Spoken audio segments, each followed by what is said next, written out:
Good evening and welcome to A Link to the Past Randomizer podcast. This is the Go Mode podcast bi-weekly seed for episode 33. I'm Lumaga and we've got SpacePoet with me co-commentating. SpacePoet, how are you doing? Great tonight. Awesome. So we've got two good... Very excited to... Same here. We've got two good runners. We've got SirLinkalot777 and Oro both coming up as our contenders tonight. This is for the bi-weekly seed. It's just going to be a 7-7 defeat Ganon seed, just in preparation for the fall tournament that's going on. If anybody wants to race along with us, check out gomodepodcast.com and the Discord. Come download the seed and play with us. We should be getting ready in just a moment.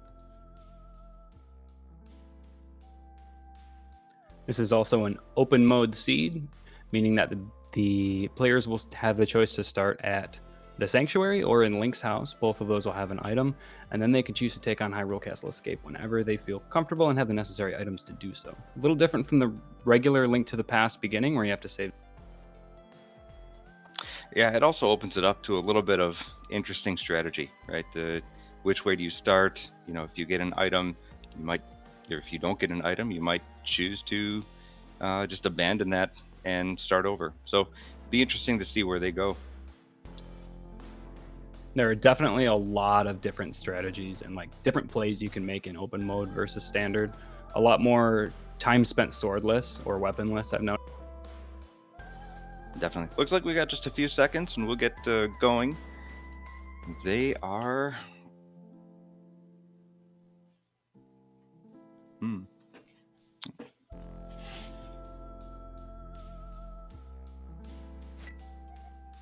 They are off.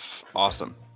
So as we said, a little bit of diverging start points. We had SirLinkalot start in the Sanctuary and Oro start at Link's house. So two different paths to go, neither one of them finding anything of immediate value. It's interesting to see the key on SirLinkalot's side. It's going to open up Escape a little more for him than it is for Oro, and Oro's going to look to go check the two chests in the Uncle area first after he gets this tree pole for bombs. Yeah, early bombs are always great. You're going to need them for Kakariko, Mini Moldorm, and the like. Both of them getting the tree pole early.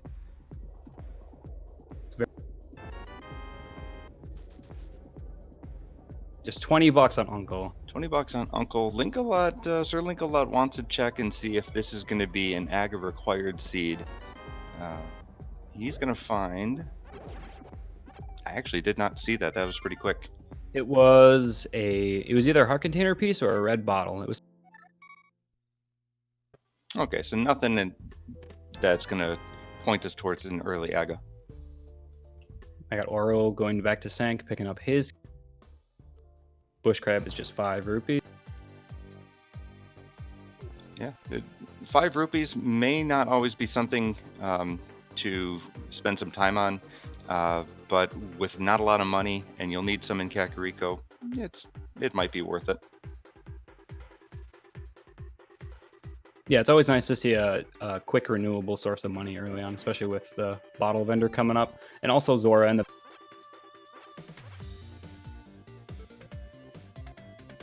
And that's actually a lot more useful too, since they have so many early bombs. They're not going to have to worry about spending money on bombs early. Like 50 rupees is a lot in the early. Yeah, unless you can find a 300 or a couple of 50s, you're not going to want to spend any money until you're all set. Oh, it was Cape. Oh. It was Cape on Lumberjack.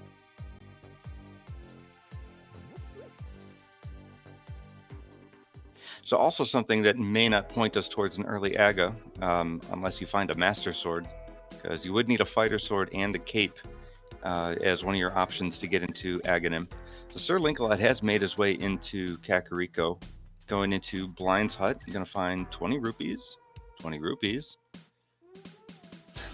some arrows, and heart piece. So yeah, kind of a stingy seed early on. Plenty of checks left though. We're just busting into that opening Kakariko starter pack that happens at the beginning of every...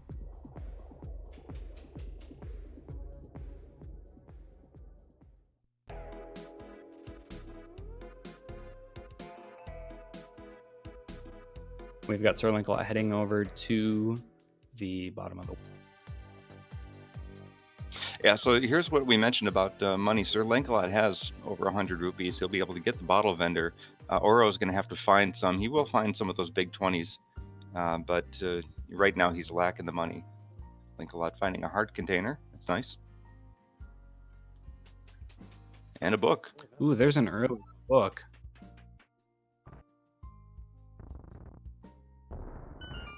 Could be a red herring, could be nothing. Could be leading to an early desert.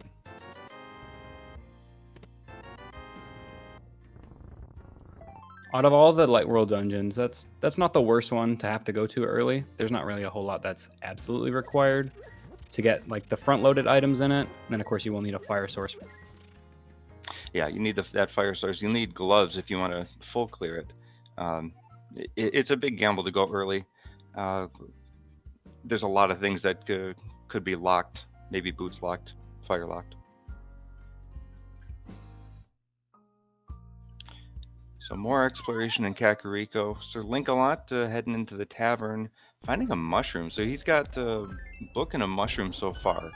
Oro about to pick up some things in well. And the value of that book is going to change too once we see a map check from the players and they know which dungeons are pendants and crystals. I don't think we've seen that on either side. No map check, and that is a good point. It lets you know how much value are you going to place in Desert Palace. Linkalot's going to take a blind look at the race game.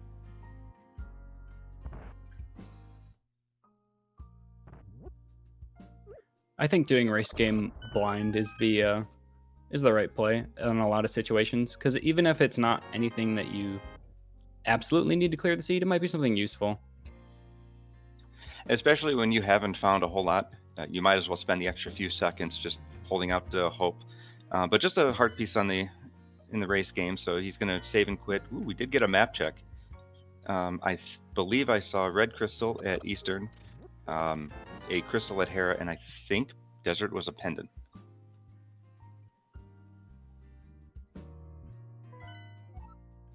We'll have to see. Oh. Or did another one, but I just missed that. No. We'll have to see what Linkalot does. If you have a standard route in mind, so start at Sanctuary, go through Kakariko, and then do South Shore, it may be a while before you do a map check, because if you're not finding anything, you're probably not going into many dungeons early on. So it makes sense SirLinkalot hasn't done a map check yet. Absolutely. And, you know both players are going to get to the information eventually.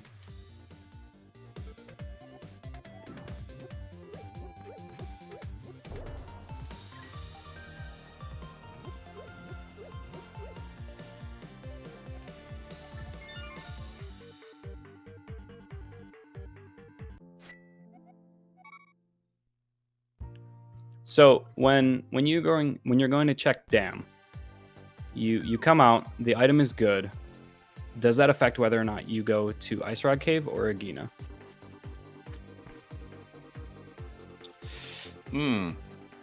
So what do you mean by good? Because you pick it up. There's a okay. For me, Agina is kind of a later check all around, unless you're really feeling kind of gutsy about it. Linkalot first going to take care of Mini Moldorm. Still just some rupees and bombs. Ooh, the hammer. That's very, very important. So that'll be his first weapon.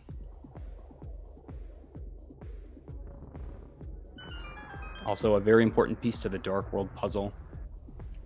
Totally. He is going to go to Ice Rod Cave, it looks like.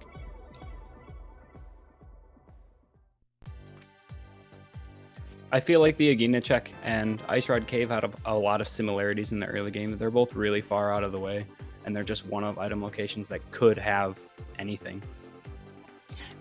The only thing that I could say you would probably delay both of them is if you get a flute, because there's a quick flute spot to either spot in the desert or on the east side of the light world, so you could always come back to it later.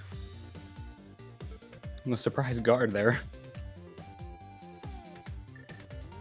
Oro's going to take his book and take it all the way into Desert Palace, and he's going to check out what's in there. This is really interesting. See, he doesn't have a weapon yet, no fire source, no glove, but he's hoping to find something back here. This is a pretty big gamble early on.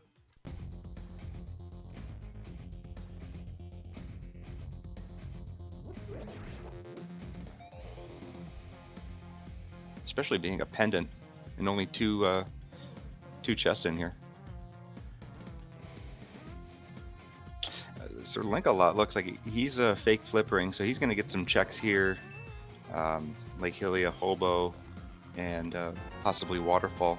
Does have Zora money, actually, with more than 500 rupees.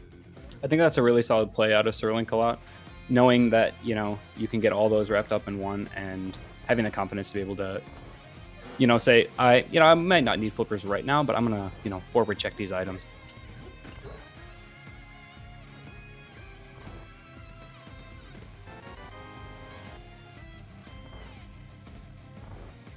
Yeah, there's not a whole lot for SirLinkalot to check. He could do the Eastern play, but doing the flipper checks first, so it opens up a few more pieces for him.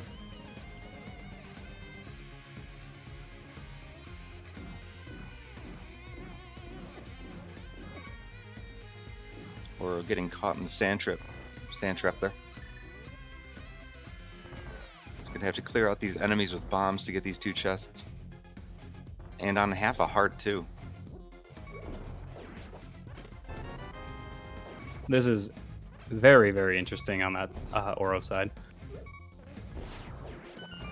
And I think on for SirLinkalot doing the fake flipper play all the way up, because you have the 500 for Zora, I think it's definitely the better choice to do it first, because it's kind of like a dead end check. There's not really a whole lot you can leave behind except for just the 2 in Waterfall. Versus if you have to double dip something like Eastern, that's a big...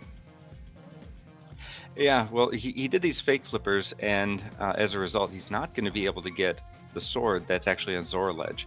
So, bummer for SirLinkalot here, getting teased with the sword. Oro actually found the red cane in Desert Palace, so that'll be a really good find. Red cane is one of my favorite items to get early because I feel like it makes the combat in the game so fun. Not just for, you know, it doesn't really open up a whole lot early game until you get the... But I still think it's a pretty fun weapon. Yeah, definitely an interesting weapon with a neat mechanic there. And he's got the mirror. He has made out doing the desert play early.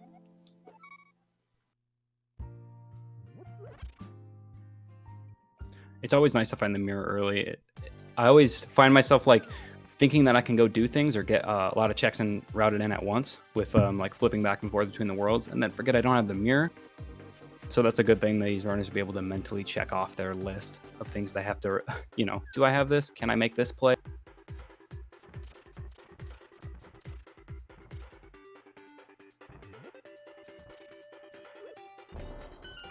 So each one of them kind of finishing out some of the overworld checks that they had skipped. Linkalot finishing the escape tunnel, Hyrule Castle tunnel, but he's going to take that hammer all the way down to escape and get the 3 chests down there while Oro's bombing these mini Moldorms pretty effectively. He'll get his hammer out of these chests too.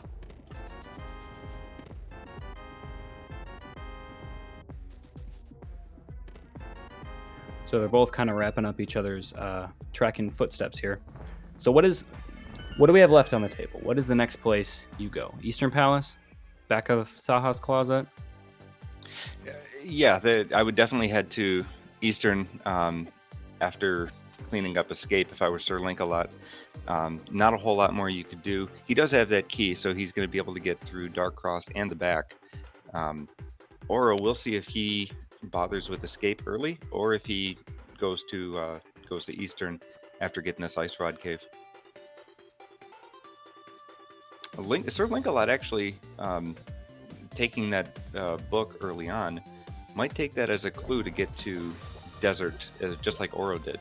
So a lot of interesting things that could happen. Oh wow! And SirLinkalot finds the glove in Hyrule Basement here. Awesome. So he made a good choice coming down here pretty early, because that's our second piece of the Dark World puzzle. Just looking for a Moon Pearl or a... No, he's definitely looking for a Moon Pearl now.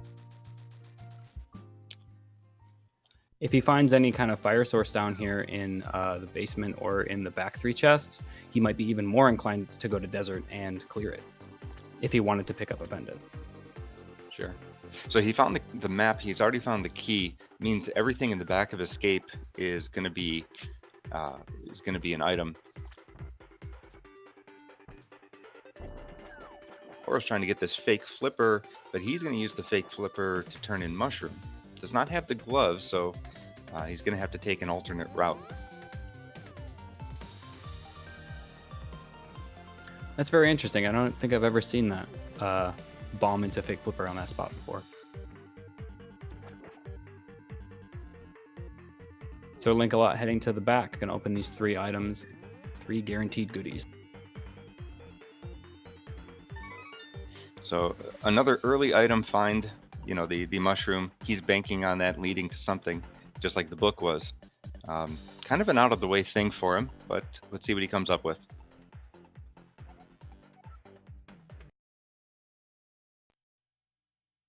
Decides not to take the money. Interesting. I think that would be worth the time to stop and grab, but he's probably thinking, I've already got the 500, what more do I need?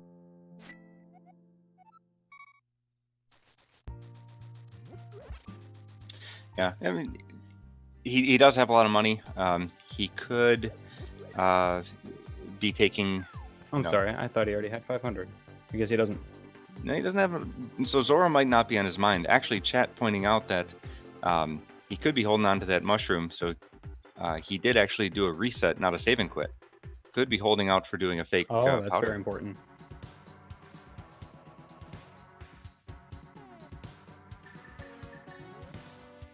SirLinkalot actually found the ice rod in the back of Sarhasrala's closet. All blue rods. He's a dual wielder. Yeah, and he found the Cane of Burna too. I did not see that one.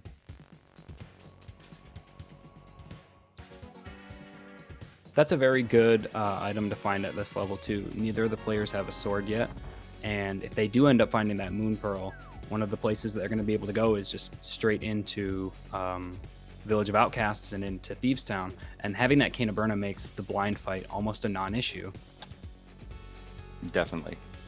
Yeah, both of these runners still a bit low on health, a bit low on offense and defense, so having the cane is a good one.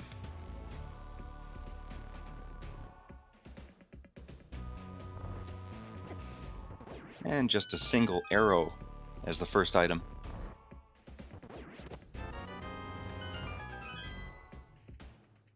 Oro's going to grab his glove.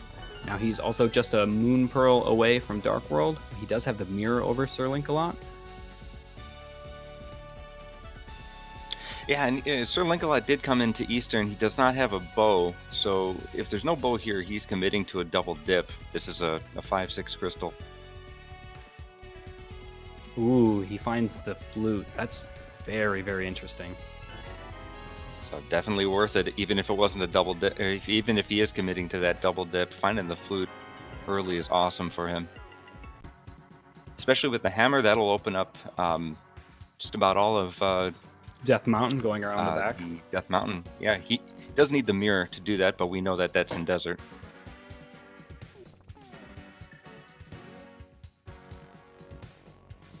And he just did get that flute, so going to desert's not going to be much of a time sink for him. He can just fly right over there. Oro's actually going back to Dark Cross in the dark. So in V31, he may have to do that if he found the fire rod, because that would be in logic, but just going to take his chances that something valuable is here, do a sequence break. And that's a very smart strategy with the Cane of Samaria block to use as a sort of compass in the dark. Yeah, definitely. If you don't have the sword and you can't charge it to see where you're going, something else like the block or puffing up some boots, right? That would help. But this is a good way to navigate through a dark room. All dark on the screens. The Linkalot's going through the Eastern Palace dark rooms, finds himself a heart container piece. And there's the light.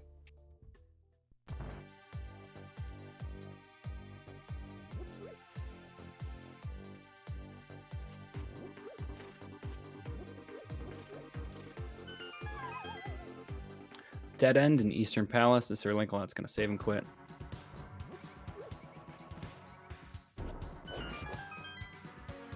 And Oro's actually taking that glove and going back through the top to drop down and to escape and open up his 3 junk chests.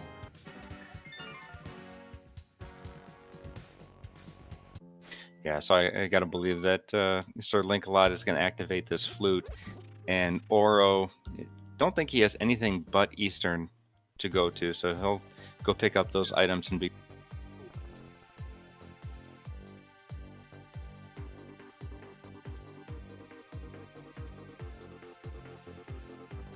Oro's going to swing down and check the Lake Hylia item. Just 3 bombs.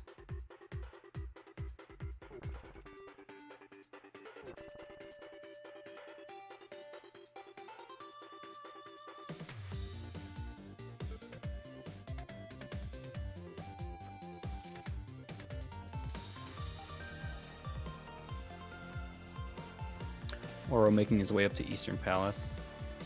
And SirLinkalot's going to flute, and let's see where he decides to go to. Straight up to Death Mountain.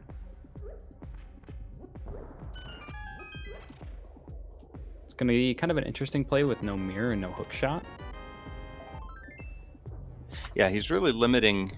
he's really limited to what he can get here. Just Spectacle Rock, and he can see what's on the top of it. Can get what's inside of it.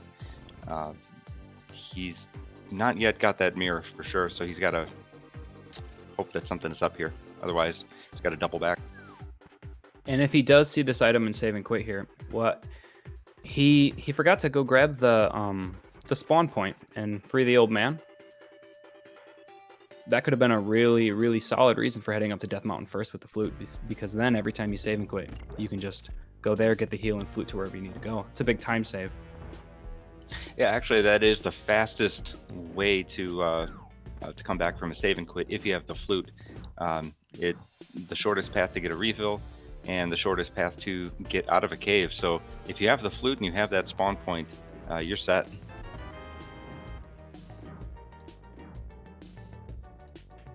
Both of them deciding to leave the money behind and get the mushroom, or keep the mushroom. That's interesting. Is like you said, both of the runners did do that, but Oro never went to pick up the magic bat item. So we'll see if SirLinkalot goes and does that and ends up coming out ahead, getting that item quicker and taking the risk, there. Mm-hmm. So without any other places to go, we are going to get into desert. SirLinkalot is going to use the book and get in there. You're going to find a cane on the right side, and then we'll see if he's going to... I'm sure he's going to go to Agina's cave. There's no reason not to while you're out here. So both of these runners will be about in the same spot. You got to wonder, where is that moon pearl? There's not really a whole lot left. Pyramid ledge? Well, if they find the stuff for Ega first. Yeah, they've got to get a lamp and a sword. We know where the cape is, so I'm going to have to get a master sword actually to get up there.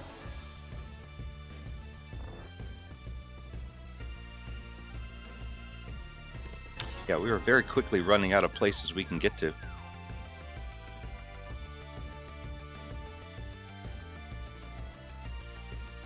There could be a bottle hiding somewhere, and it could be on Sick Kid.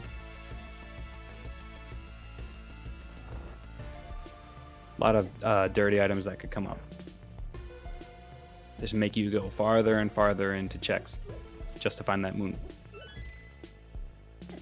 Yeah. Actually, with the mirror and the flute, Oro has better access to Death Mountain than SirLinkalot did. Right, SirLinkalot could only check Spectacle Rock, but Oro can actually get all the way up through Tower of Hera and Paradox Cave.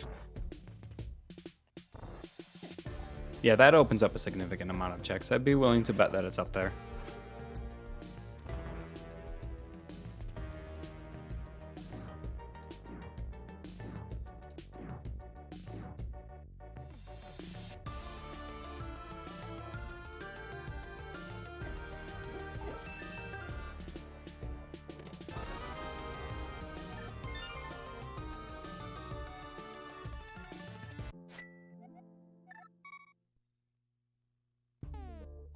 SirLinkalot swings over to a Ganon.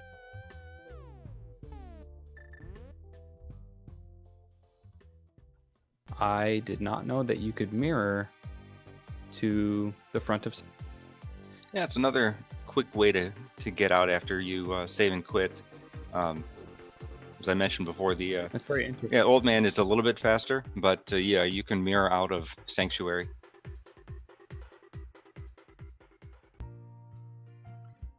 So Oro's going to get his flute activated, probably head straight up to the top of the mountain.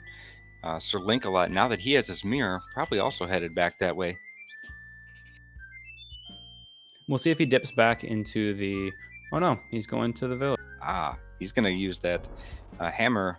And going to cash in his mushroom. Well, yeah, he's going to use that mushroom for the fake powder for sure.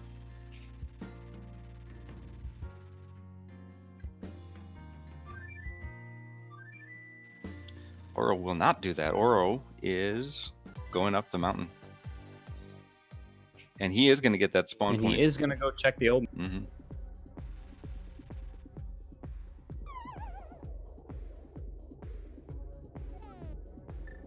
So to do this glitch, you actually have to run out of magic, hit the Canis Samaria, and as it beeps, you have to switch to the mushroom, and it will activate just as it would activate powder. So he pulls off that glitch, but only gets a big 20 for his troubles. Still very smart of him to go here and do this. I think... I don't know if Oro will remember to come back and do this. I mean, you think that he will, but there's a lot of other things open to them. It's kind of interesting how these gambles can turn in one player's favor or another based on how far along into the gamble they are.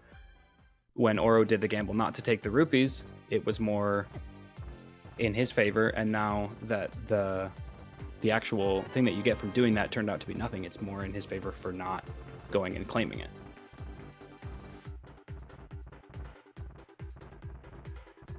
So both of them going up the mountain, and Oro, saving the old man, got a blue mail. So puts him in a good position with only 6 hearts to get a little bit of extra defense.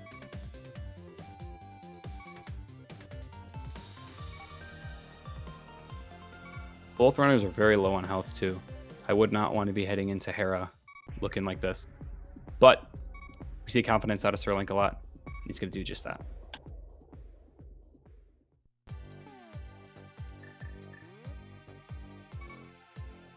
Half magic in the basement. That's a good one. That is a very good comfort find.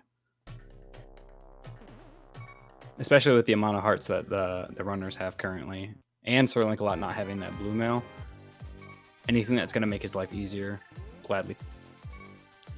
Now we did not find the key, the big key, so SirLinkalot's going to have to bail, not having a fire source.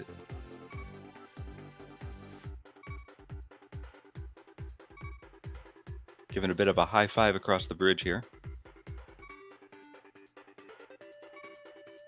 I didn't see what it was. Let's see. Oh, just couch cash. There's a lot. Just move along.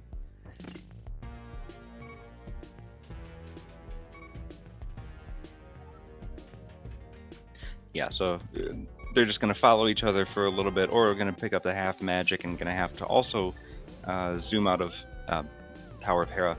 SirLinkalot heading over to East Death Mountain. Gonna do Spiral Cave first. Actually, that's a good move because otherwise, you make an unnecessary trip back exactly. Up the mountain. Fewer transitions you have to do, the better. And this is a good use of the Canis Samaria by SirLinkalot.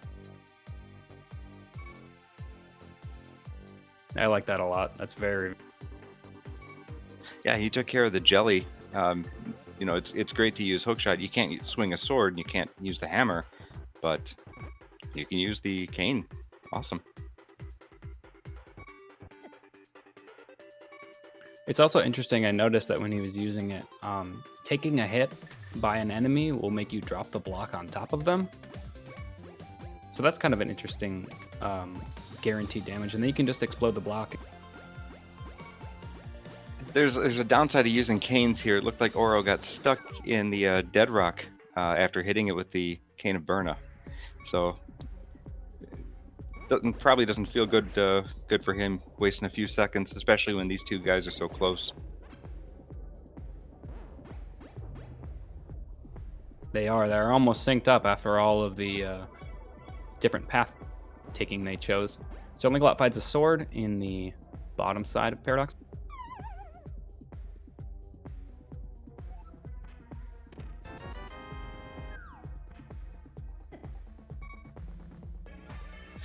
Ooh, the other male. And the Moon Pearl. So we know where both males are. Oro, when he gets up there, is going to get red, and then with that Moon Pearl, they can both head to the Dark World.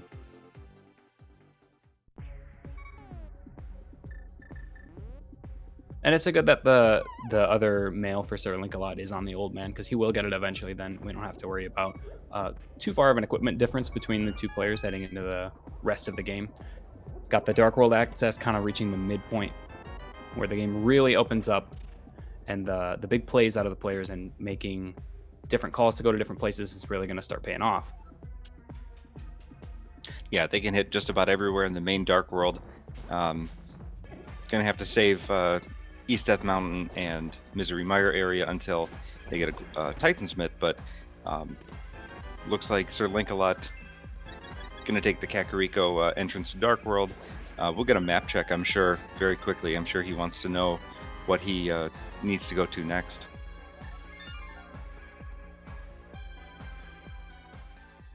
So I see that the pendants are in Skull Woods and green pendant in Thieves Town. Red crystal is going to be in Swamp Palace. And that's not a good look for looking at Dark World, because the two dungeons that you have the most access to right away when you're heading in through Kakariko is going to be Thieves Town and Skull Woods.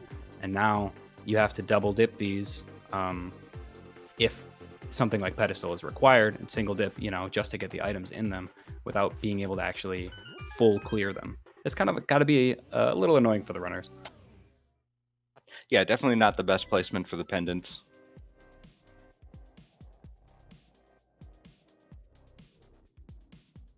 Oro actually took a different route into the Dark World. He took just south of Link's house. So this is a good time for him to go to Hype Cave while SirLinkalot is making his way through Skull Woods.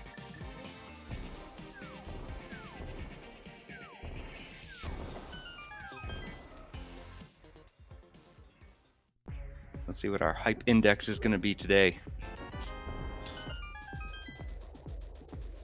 Also with Skull Woods, yep, here he goes. SirLinkalot doing the mirroring over to do the pedestal check. So he knows that all of these pendants that are really available to him now are going to be worth picking up. Yeah, definitely a good time to do it. See if he needs to make that trip all the way to the back of Thieves Town.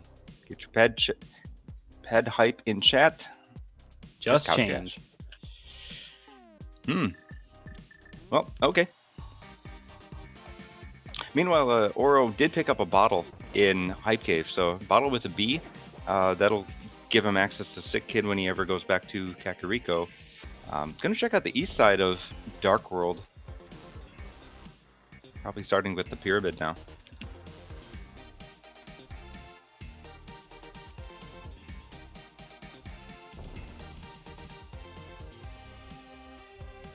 And it's kind of interesting on that pedestal check.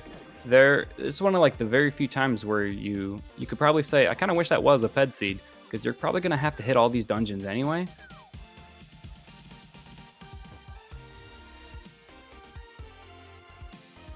There's a bit more safety in a longer seed when you know you're going to have to pick up every item.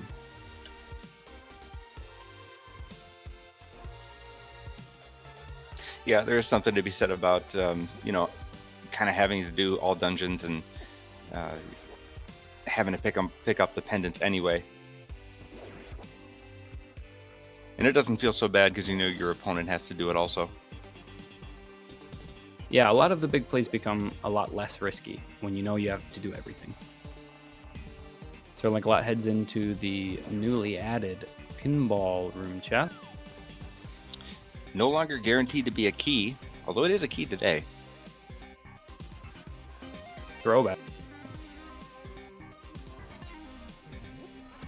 I really like that change was added in V31 because that's a really fun room for the game engine with the those bouncing around between you and the spikes and things like that.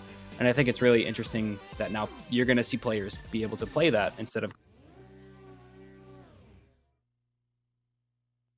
Yeah, usually it would just be kind of an abandoned chest, but now you got to change how you route the Skull Woods. Ooh, so Oro is actually doing a newly found way to do fake flippers. It's called an Ancilla fake flipper. I think it's called a splash deletion fake flipper. Have you seen this? I have not. This is very interesting. He pulls it off. So I'm still shaky on the mechanics, but the general idea is you are putting enough items or Ancilla items on the screen, like the bomb and the Canis Samaria shooters. And when you do that, the game will not actually cause the splash to happen when you land in the water. So he gets the fake flipper and he gets a lamp out of a waterfall. So that was really cool to see. I've never seen that done live. Yeah, that's very interesting. Now that you mention it with like you said about the editing of the code tables and things like that, I do remember reading a lot about doing stuff like that with Canis Samaria and Boomerang and the amount of sprites that you're loading onto the screen at one time. I think that's really interesting doing it in a live race setting. And actually, the Racing Council did recently, as of this week, say that that is legal in a race. So good on Oro for practicing it and executing it. SirLinkalot went up to the Graveyard Ledge. If you'd noticed that, he got the Quake Medallion. So with both the medallion dungeons being crystals, he's going to need at least one of those.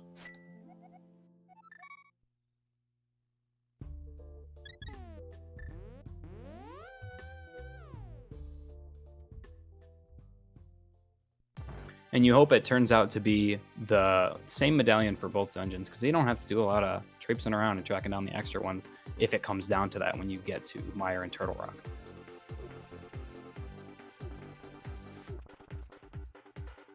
And interestingly enough, if that medallion happens to be Bombos, you have access to the front of Ice Palace as well, with clearing out the Freezor there.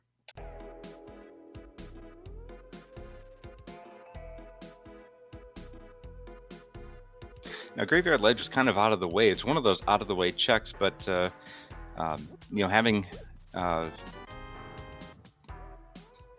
bit of a choice in the routing he could take. SirLinkalot went up there before going into Village of Outcast. Now he's back in Village of Outcast doing Thieves Town. Finds a second medallion. So there's the Bombos you were just talking about. And I think it's interesting that Oro didn't come and pick up the Lost Woods early game checks, like the Mushroom Spot, and I think he might have done Thieves Hideout under there. But now he comes back to do it with his pedestal check. I think that's an interesting routing, getting both of those at once.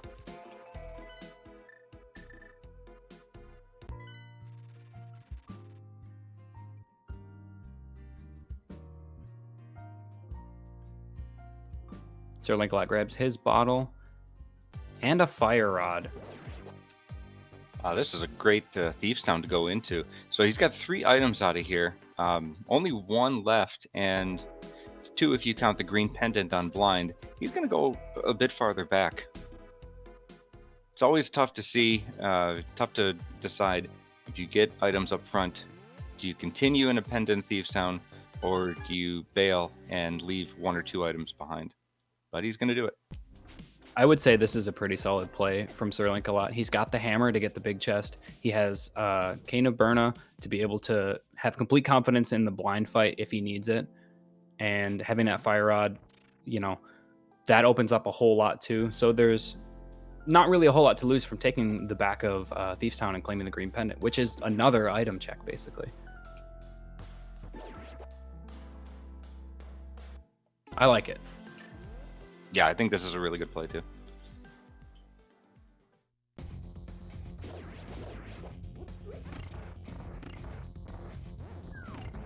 So Oro into Thieves into Skullwoods now.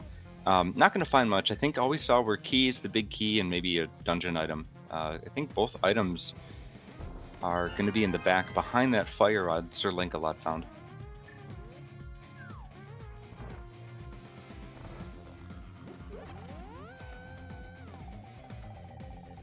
Always good to remember that that magic refill is there.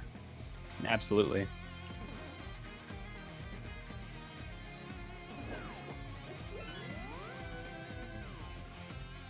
It's interesting that he routed the pedestal check-in the way he did, knowing he was going to come to Thieves Town, or I mean Skullwoods, directly after.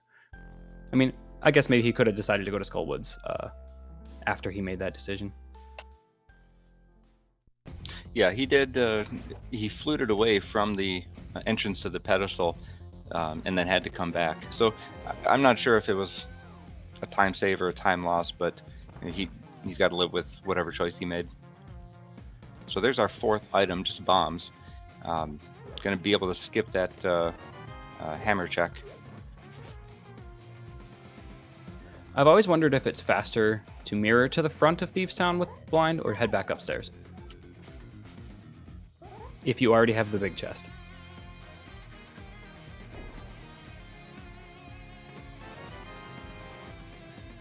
I feel like it's faster with boots, because then you can run along the rail. Yeah, I think that might influence your decision. So we're getting our first boss fight. SirLinkalot taking on blind. Looks like he's attempting to do the script, but a little bit off. That's okay. 40 minutes in on the first boss fight. That's pretty late. Steed's been tossing these runners around. Well, they've only been going where it's been letting them, right? There's not been a whole lot open that they've been able to do. But it gets his green pendant. Good fight from SirLinkalot. And interesting to see where he's going to go next. I'm sure he's going to clean up the rest of Village of Outcasts.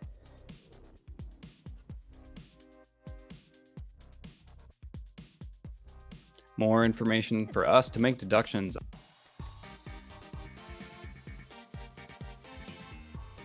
Nothing on Bumper Ledge, and nothing in the chest game yet.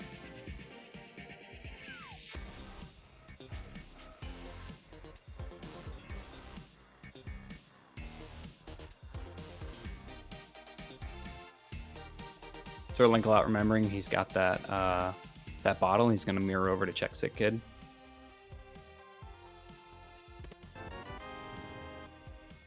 Just robbing his piggy bank. Just $20.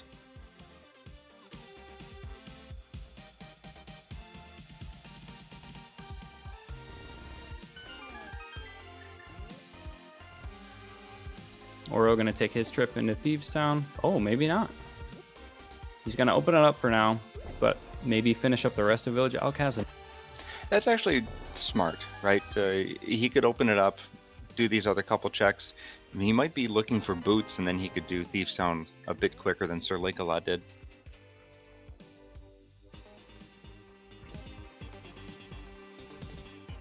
I think at every point in the seed, you're looking for boots.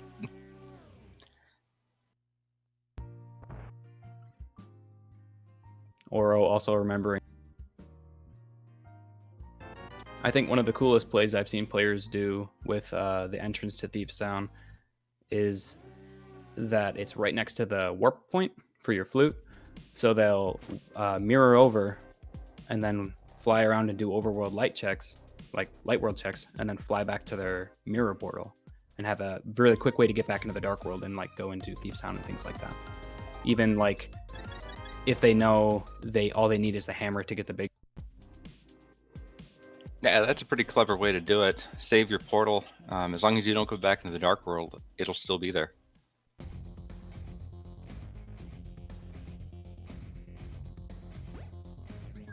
So we're going to get a K45 check. Heart container. Seed has not had a whole lot of those so far, so definitely we'll pick it up. Yeah, SirLinkalot decides it's worth it. Safe.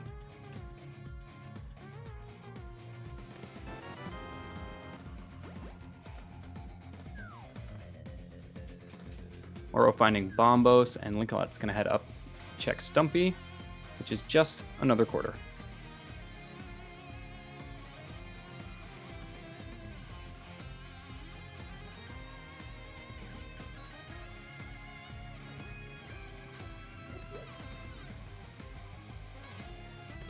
SirLinkalot is heading now over to the south part of Dark World, to where Oro went first in Dark World. He's going to get his Hype Cave check. And now with the Fire Rod in hand, Oro mirrors out, and you wonder if he's going to go straight up to Skull Woods and finish out the back of it. Right, didn't find an item, has his Fire Rod, so it's really enticing since it's right there. Just go for it. And that's such a hard decision to make too. Do I back out of one pendant dungeon to go double dip another pendant dungeon? Well, out of the places that he could go, this is actually not so bad. It's right there. He just got an item which will give him access. Going to Pod, going all the way over to Pod might be a gamble for him. Even though it has 5 items, he doesn't have the bow, so it's not really a great decision to go elsewhere.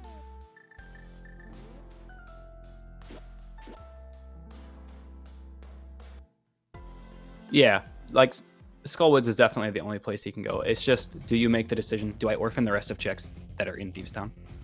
Because he didn't clear the back half, and the boss didn't get the green pendant, which is an investment that SirLinkalot's going to have over him now.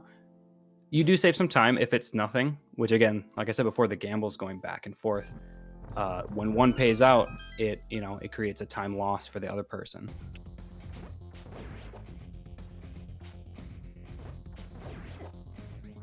And that's a lot to think about in the middle of a race, too. Yeah, you don't have a lot of time to really weigh all of your options and kind of have the foresight to see, well, how well is this going to turn out? It's almost, you got to make a decision, and it may not be the right one, but you got to stick with it. Oro's making quick work of that room. Fire Rod, half magic, and then he gets a magic refill to top it off.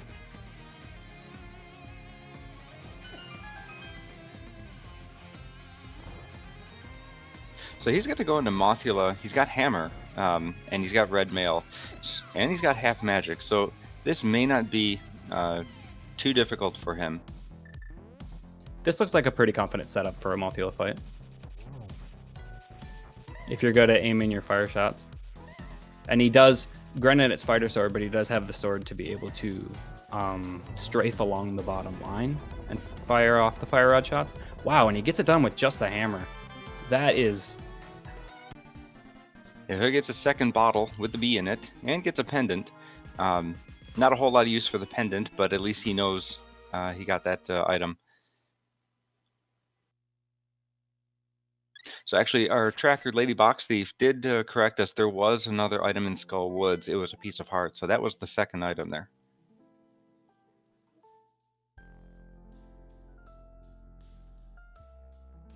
Oro weighing his option.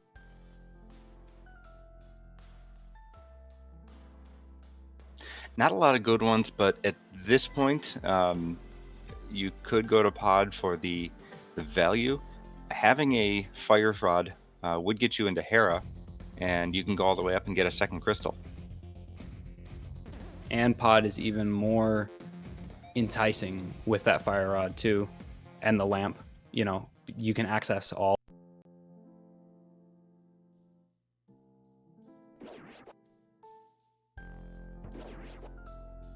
It's going to be interesting if one of them does go to Pod to see which one it is, because with the new change in V31 and the way the fire rod works with dark rooms that have torches in them, technically all of the dark rooms in Pod would still be... Well, no, they wouldn't be in logic because he doesn't have the bow, I suppose. Yeah, pod logic is one of those things. They could get there, but it's not in logic. Yeah. SirLinkalot is going to head for Palace of Darkness, though.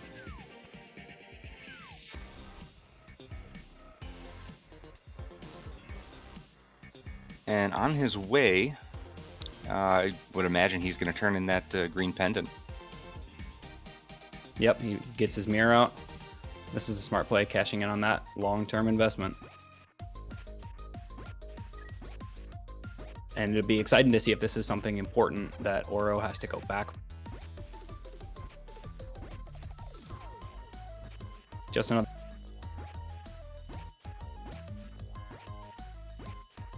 Yeah, so Oro seems to have made the right call not going further into Thieves Town. But it's always a tough call to make. For sure, and you have to think in that situation, both of these runners absolutely confident in the decisions they've made. No matter how the gamble pays out, it's, you know, you have to be confident in what you're picking, and both. Definitely.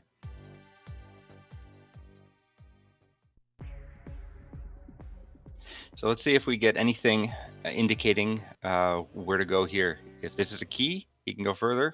Otherwise, it's bow locked. No, he can go deeper into pod.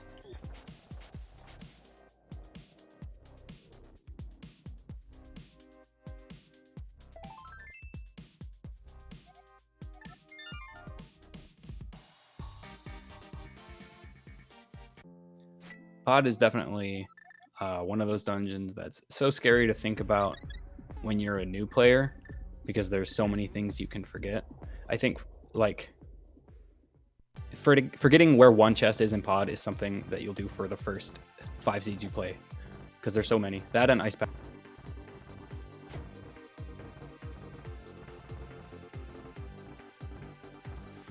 Yeah, for newer runners, it's always good to have a couple things. Maybe some knowledge of vanilla. So, you know, if you haven't played this game either before or in a long time, maybe play through just the vanilla game once. And, you know, if you're still not confident in where everything is, you know, go ahead and have a map up. It's okay to have maps of the dungeons or the dark rooms if you need them. And don't forget to listen to Go Mode, a Link to the Past randomizer podcast, which has walkthroughs for all of the dungeons, tells you how to complete each one and what, you know, the right choices to make. Talks about key logic in every dungeon, what every room is like. And also it talks about a couple other things.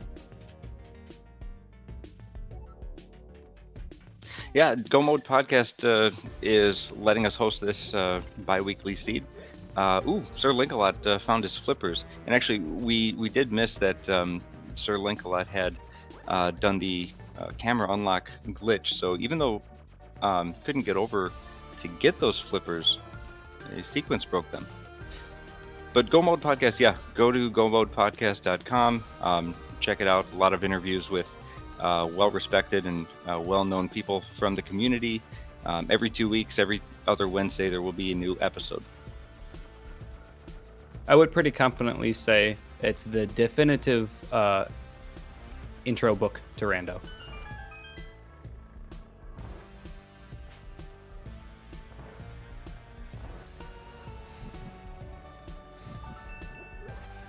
Oro heading back into Tower of Hera with his fire rod and gonna head up to the top. So a couple item locations we haven't seen yet, I don't believe. No, neither one of these runners could get there earlier. They both had to leave, not having a fire source. Not having a fire source is not stopping, not having a lamp is not stopping SirLinkalot from getting that hook shot in the pod basement. That's a great utility find. It's in logic too. With V31, that is one of the dark rooms that is in logic with the fire rod. Would he be able to get there without the bow, though? Speaking of, there's the bow in Tower of Hera. Good call. That was my thought earlier with the changes with the fire rod, but not having the bow is gonna... I believe that makes it out of logic, right? You can't get back there without the bow? You know, I'd need some charts and graphs to figure out the pod logic. I couldn't tell you right now. So Oro's going to take on Moldorm. He's got the hammer, so that'll do temper sword damage. It'll be a quick fight, a couple of hits. makes very quick work of Moldorm. So that'll be his second crystal. We've already found the first item, and we must have found both items actually, one of which was the bow. And our tracker, LadyBoxthief, pointing out in chat that the pod, basically the answer to every question about can you do it in pod comes down to depends on the keys.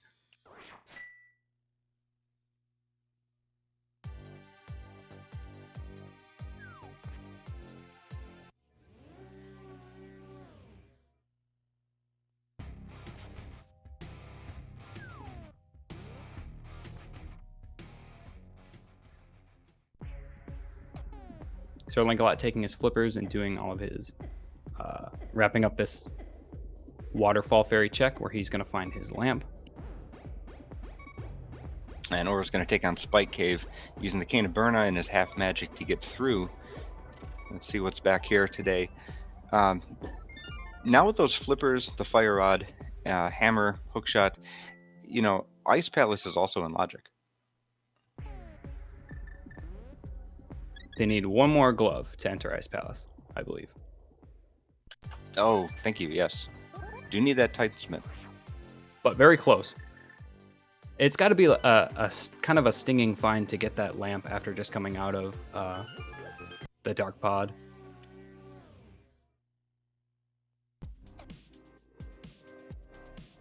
Definitely one of a hard, if not hardest, dungeon for dark rooms. Yeah, pod maze is kind of hard to pull off, especially if you're not familiar with it. SirLinkalot didn't seem to have too much trouble with it. Decides to go get that Master Sword that was up on Zora's Ledge. So he's getting pretty set for equipment here. And smart play to remember that that was there and grab it while you were in the area, because it would be a really easy thing to forget. Easy thing to forget, or easy thing to just say, you know what, it's not worth the time to go back there. I'm sure I'll find another sword. He's going to get his mail upgrade here after saving the old man. Oro's going to take on Palace of Darkness. So without the bow, he wouldn't be able to get the flippers unless he uses a potion. Not sure if he picked up a potion. Oro has the bow. He got it in the last dungeon he was in. He got it in Tower of Hera. So yeah, he's going to have this fully in logic, whereas SirLinkalot still needs the bow to put it back in logic.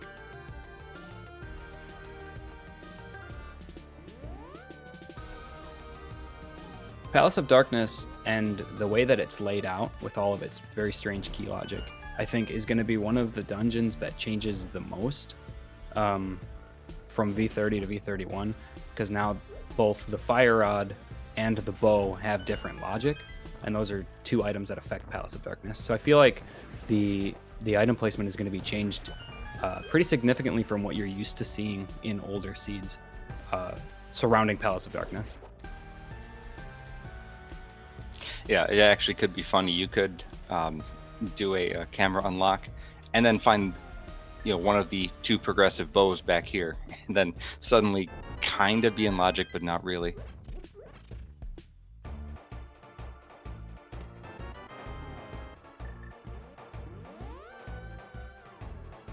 So SirLinkalot setting up a coffee break, and Oro got his flippers. He's gonna see what he can find in the backup pod. Go get that hook shot, and he's all equipped to go straight through and clear this. That's always a nice feeling, knowing that you can go through a dungeon as big as pod and get all the way to the end and not have to come back. Yeah, pod's not especially quick to get to. You got to go through the maze in the or to get through it. Yeah, or to get through it.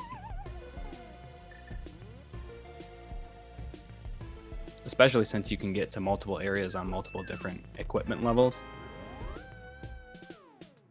There's a lot of long dead ends.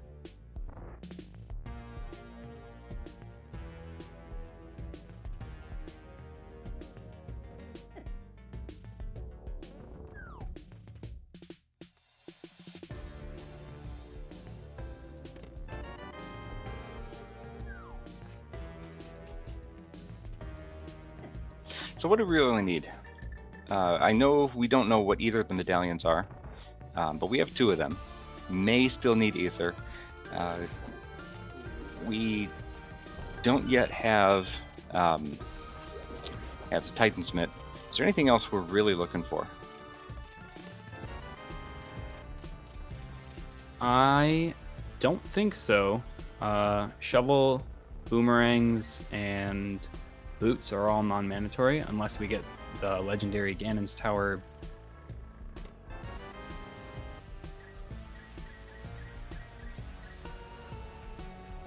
Or, of course, you know, one of the many boots locations like Bonk Rocks. And I feel like there's another one. Library's nothing. There's also King's Tomb. So yeah, boots are always good King's to have anyway, though. Absolutely. But the seed could decide that you don't. You're walking everywhere.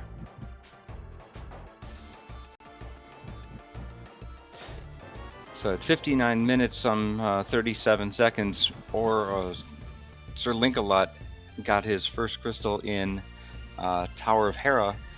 This seed is just like inching forward, right? It'll open up a little bit at a time, and you just kind of gotta take what it gives you. Yeah, there's gonna be a point pretty soon where I feel like they're gonna hit go mode with like 5 dungeons. Like it's very front loaded so far. They've got a lot of items early and haven't done a whole lot with them because there's so many places to check, and little by little, yeah, things are getting to a state where you can complete them. So with this bow, SirLinkalot is going into pod. He's going to be able to go straight to Helmasaur, which is where Oro is headed to. These racers are actually pretty close. This is a good race so far. Yeah, there's not really an item discrepancy between either one.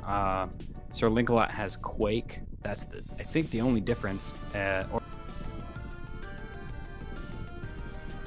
found. And of course, the Skullwoods and Thieves Town.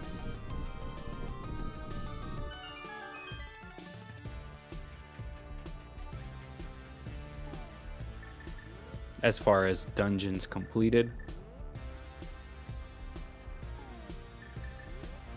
Oh, and Master Sword on SirLinkalot.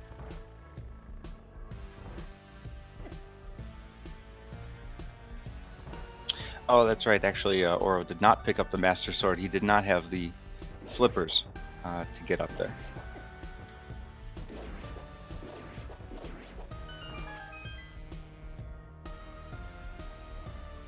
See if he finds another one along the way. With a lot of the items pretty much already in the runner's pockets, outside of that second glove that they need to really start cracking away these dungeons. You got to think a lot of the items located in some of these dungeons that you're going to be playing at the end are just going to be filler items. So, well, until you find, you got to know what your medallions are, but until you find those medallions, oh yeah, it's very important. You're still going to be checking enough to get those. Oro shooting those arrows into the gem on top of Helmasaur and takes him down very effectively. SirLinkalot right behind him.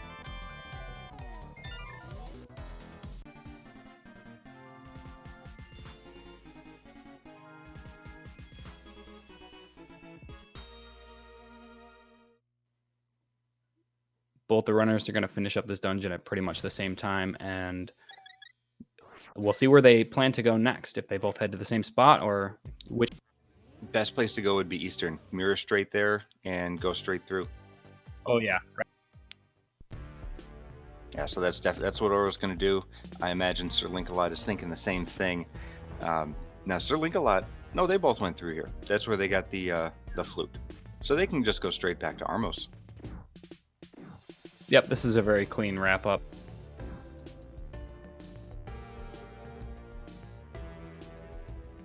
Also, talking about Eastern and Palace of Darkness and the changes to the bow logic in V31, double dipping Eastern theoretically becomes more valuable early game, going and checking even without a bow, since you're twice as likely to find a bow.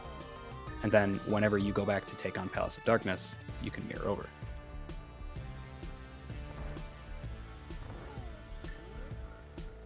Perhaps.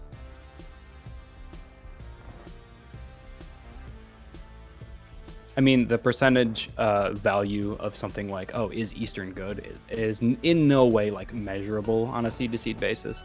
And you're probably crunching numbers. But the thought is there. In a perfect world. However, rando gonna rando. Yeah, this is randomizer. It is far from perfect, for sure.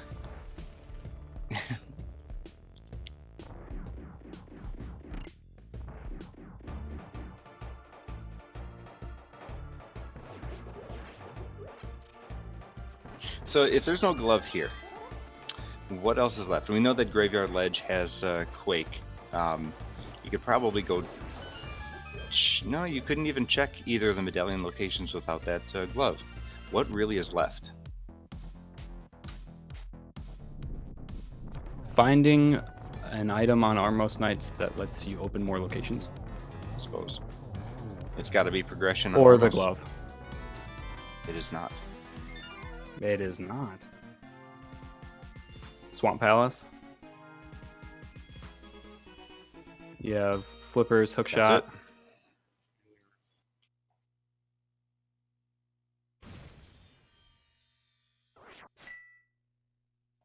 And this is, like I was talking about earlier, one of those situations where you think about the left side of Swamp. Do you leave it behind? You've only got one more. Well, this would be great to see. So they're both going to get to Swamp at, within a minute of each other. One could very likely go straight back to Argus and abandon left side Swamp, hoping for something, and the other could go for left side Swamp. I would love to see them go different.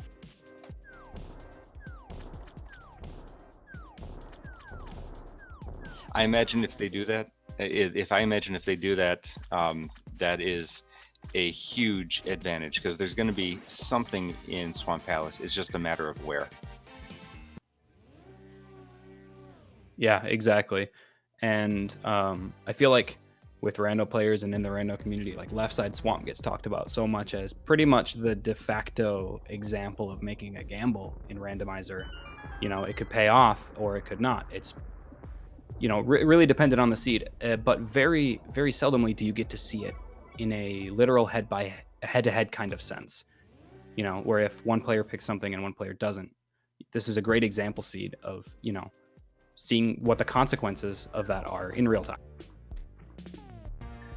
And SirLinkalot is not even going to go to Swamp Palace right now. It's going to take the time to check the medallion, what do you call this? The tablets. Yeah, finding that book early could lead to something being on here. It's just going to be 3 bombs, so no dice. Gonna have to go back in the Swamp.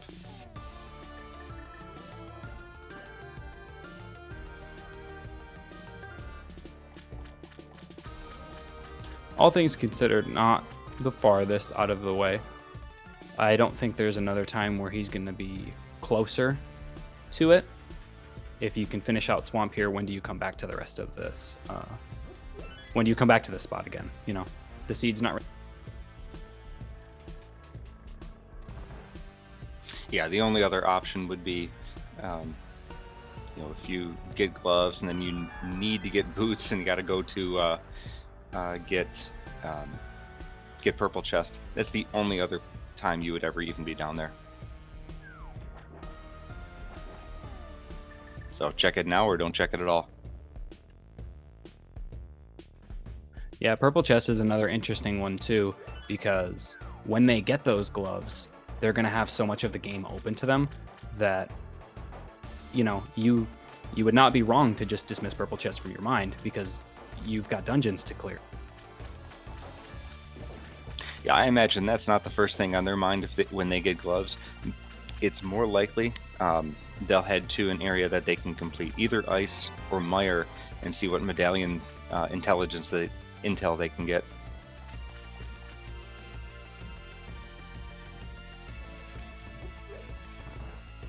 So Oro not going to bother with left side swamp. He's going to go straight to Argus. And there's no wrong play here. It could be either play. Absolutely. It's totally a 50-50. Loosely speaking.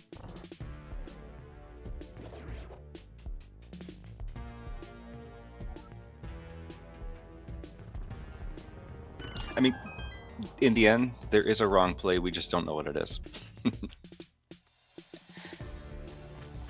I think randomizer should always be taken and discussed in a theoretical sense. Ooh. There's our third medallion. So that's a good one.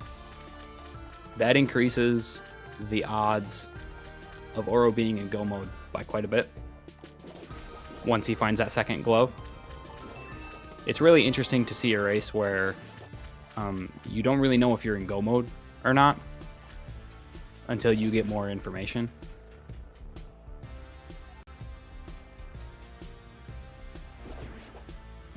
Well, when SirLinkalot... And actually, I've seen all the medallions now. We have. SirLinkalot has Quake. That was up on Graveyard Ledge, which Oro has not gone to. So SirLinkalot more likely to feel confident that he'll be in go mode. Definitely, for sure. Oro hasn't went up that way at all, or has he seen Quake on Graveyard Ledge Impact? So I'm sure if he saw it, he would get it because... oh yeah, I'm thinking of Bumper Ledge, excuse me. Sure. That's the one you can kind of look at and walk by. So Oro doing the spin slash strategy, not going to do the hammer. It's tough to say what's actually quicker. I think since he's pulling two at a time, that's really nice execution on pulling two at a time. The spins are going to be faster for him.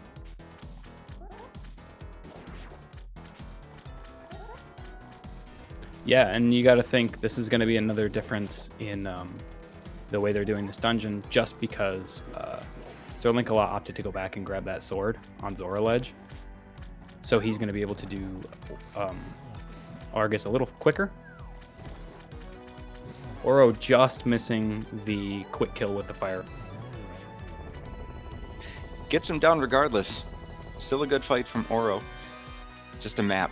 Okay, so there's still something over on left side swamp. So I believe we found a heart container, bombs, ether.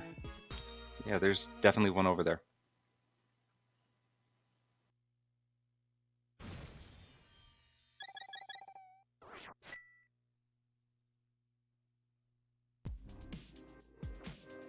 Hoping for that second glove, but it could be any of the other items that'll lead you.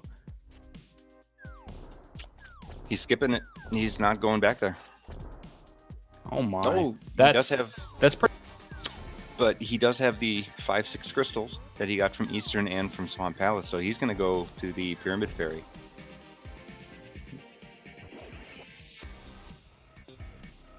That's good. On keeping aware of which crystals you have, I think it's easy to pick both of those up and not remember it, because when you pick them up, they are blue. Are they? They are blue. On your map, I'm sorry, on your inventory, it does show red, but you know you're not going to want to spend too much time just lollygagging at your inventory. It's easy to pass out. Yeah.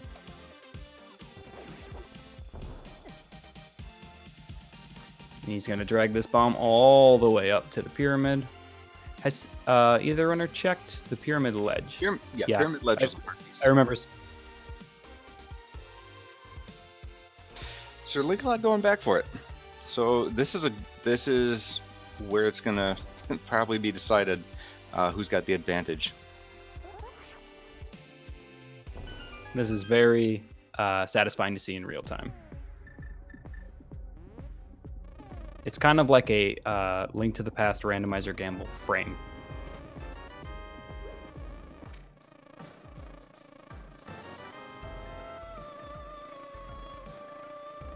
So not only did he not get what he was looking for, he let go of the B and got a B in return. So Oro probably going to be a little salty. He's got to go back into left side swamp.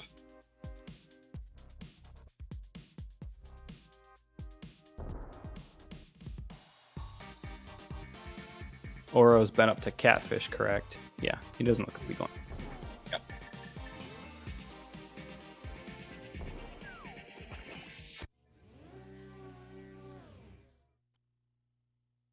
Ah, this is clever to mirror over.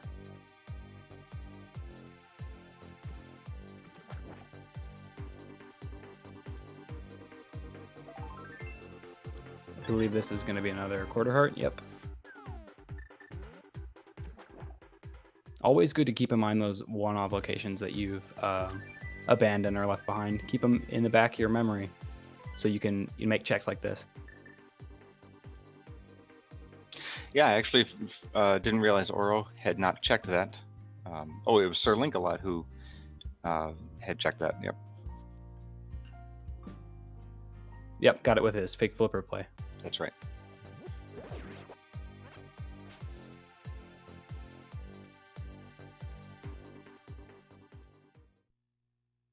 Now I got to think Oro is thinking about going back into Thieves Town. He knows there's an item and a green pendant there.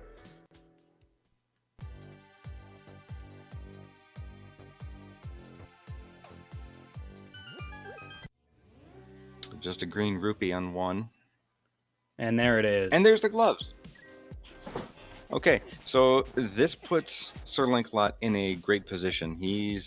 I believe got he's in access go mode. to all dungeons. Yeah, he is in go mode. Yes, 1 hour, 15 minutes, and about 10 seconds. All things considered, for the timestamps for the first boss fights and first crystals, that's not far off. It's a pretty quick go mode. Actually, yeah, he only picked up his first crystal, 16 minutes ago. So in that short time, he's come a long way here. Not that either runner was too far ahead, but just searching for that one last item.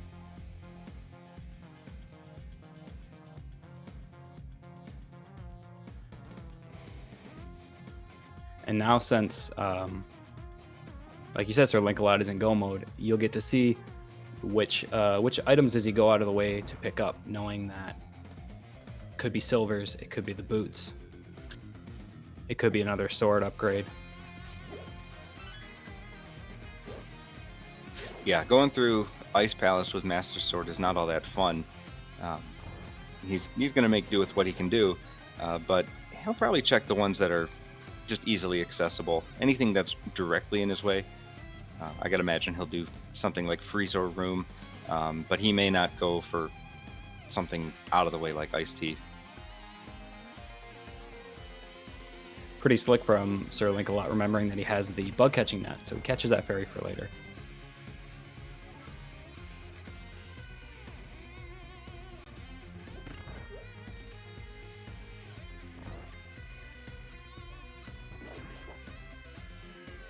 Oro still on Fighter Sword. He's going to be, after he finishes up Thieves Town, probably heading back to left side swamp, begrudgingly. And he'll get his almost go mode. He still has to find the Quake Medallion. But got to be kind of scary knowing that all you have left to do is go finish your dungeons and you're still on Fighter Sword. Yeah, you got to expect that you'll find one pretty quickly. Just not having found one this late in the seed. He knows that there is one on Zora's Ledge, but he's still holding out for that third and that fourth to show up. Great bomb jump by SirLinkalot. He really nailed it first try. And that bomb jump is very satisfying to do correctly as well. Making quick work of the Pen Gators with the hook shot, lining them.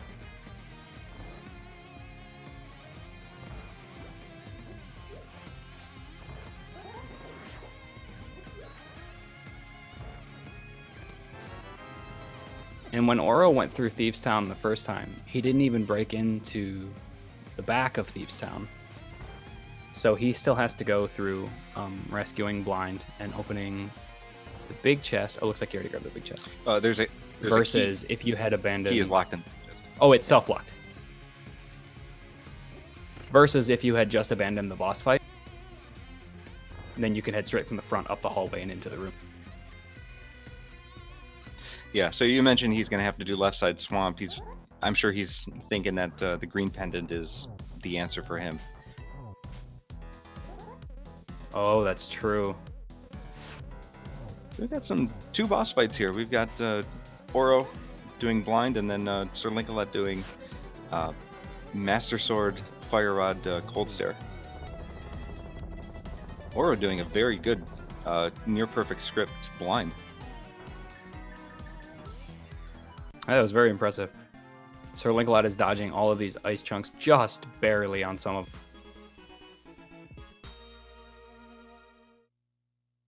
So good fights from both of these runners. We got a green pendant and a crystal coming up for SirLinkalot. SirLinkalot just, making the lead a little bit bigger and bigger at every step here. Every moment that Oro decides not to go to left side swamp is huge disadvantage for him. On the bright side, it looks like he is heading up to Graveyard Ledge. He'll probably mirror over and do Bonk Rocks, King's Tomb and the like. But he will get that last medallion so that when he does head to left side swamp, he will confidently be in go mode.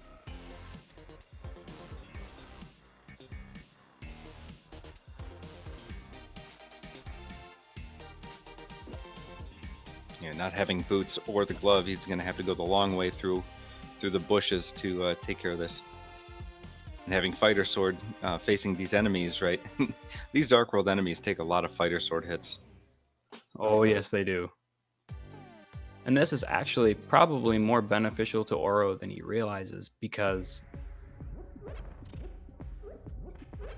knowing that you need the glove for go mode versus knowing or not knowing if you need one of the medallions could possibly be a bigger time loss if you go out of your way to check the locations, like gamble that you have both of them. So there was potential for a bigger deficit on Oro's side, but him checking Graveyard Ledge first is going to prevent that. I think SirLinkalot was legally obligated to do the bird toss after an Ether Mire open. It was just right there, too. It was very close.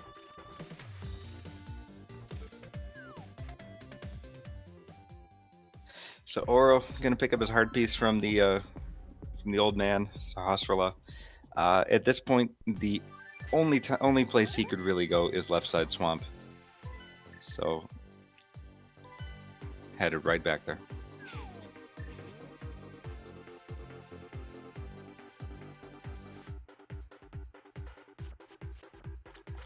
SirLinkalot making his way through Misery.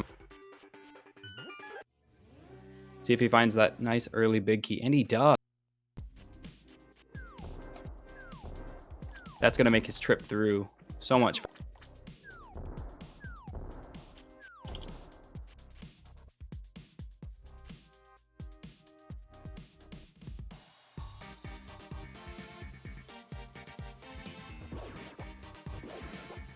He's going to check the spike chest and get a map for his trip. It looks like Oro is also remembering that this tablet is over here unchecked. Really in denial that it hurts so bad to abandon something, like left side swamp or anything that's long to get to and then have to go back. So, like I said, it's not going to feel good for him when he realizes it's there, or when he picks it up there. Thankfully for him, there was nothing on that tablet, because even if there was, he doesn't have Master Sword to get it. That would have been...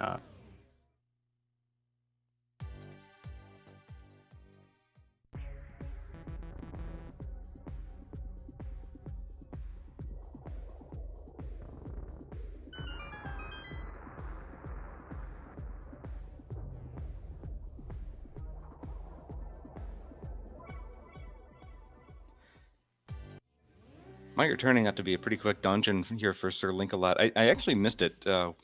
Was it a Godmire? Yeah, the big key was in the Very bridge. Cool.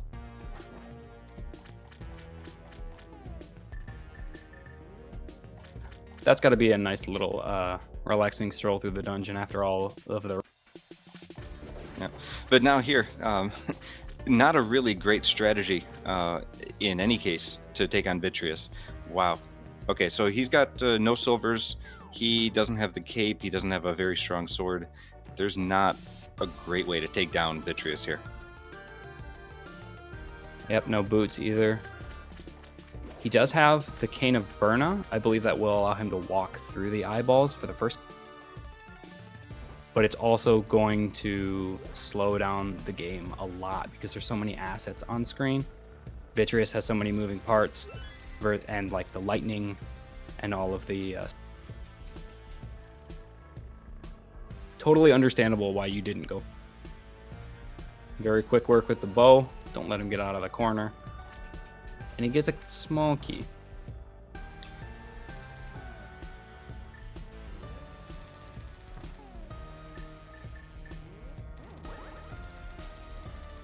Oro forgetting that the bow can't shoot.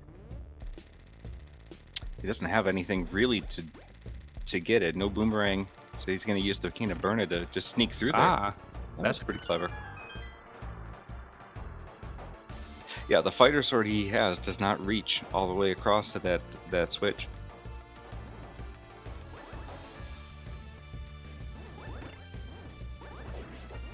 Wow.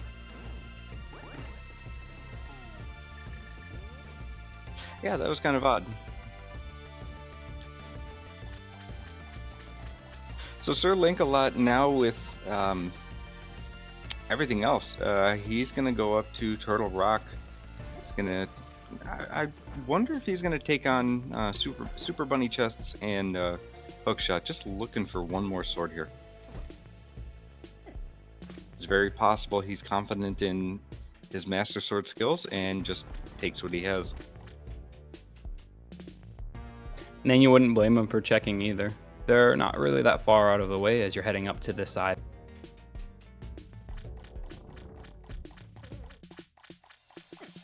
Saving time with the hook.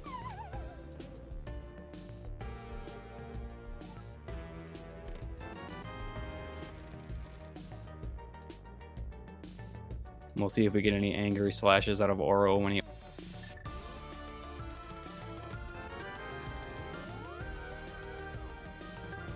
No reaction. Stone cold. Probably figures not worth the time to show how salty it might feel.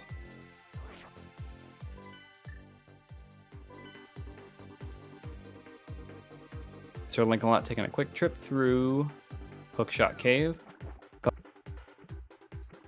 Just money so far. Lots of money.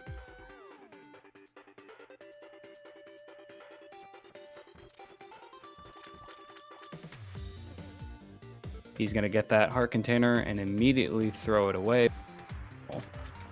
That's what he thinks of your heart container hook.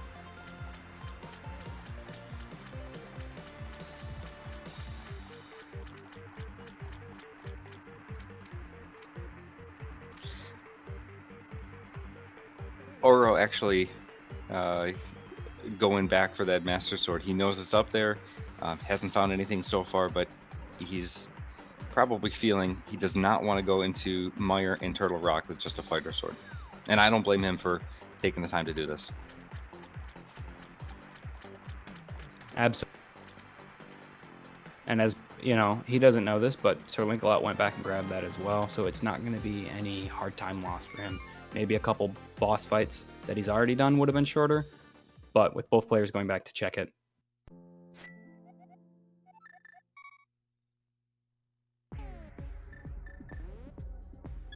SirLinkalot descending into Turtle.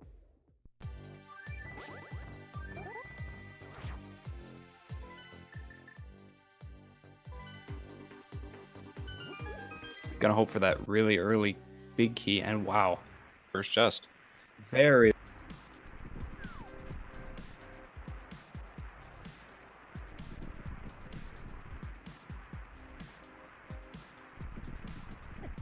The seed ending up being very kind at its end. That made you go and grab all of this stuff before getting any crystals. So we're going to make Turtle Rock and Misery Mire have the big key. Well, with Turtle Rock, he still has to go get the go get a few small keys to make it through. But yeah, no searching for it in like the in the lava chest.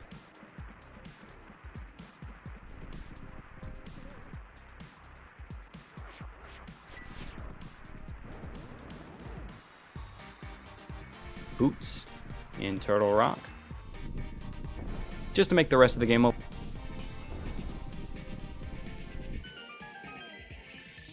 Also, that quells any idea of a Ganon's Tower big key on Tort. Yeah, it just turned from almost go mode to certainly go mode. There's always that 1 out of 22 chance that you could need those boots.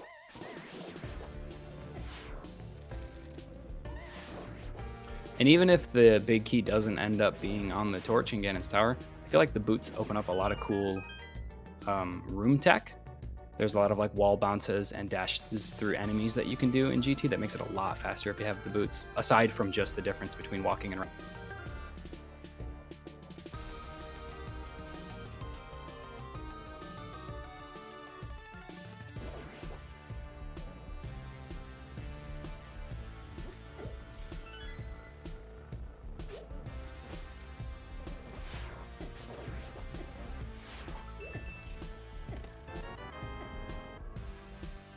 Oro almost getting cornered in Misery Mire.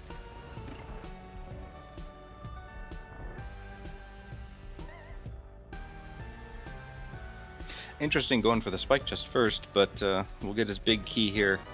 Maybe I gotta wonder how much he, still being in go mode, is also going to pick up chests. He's got to be feeling a little bit more behind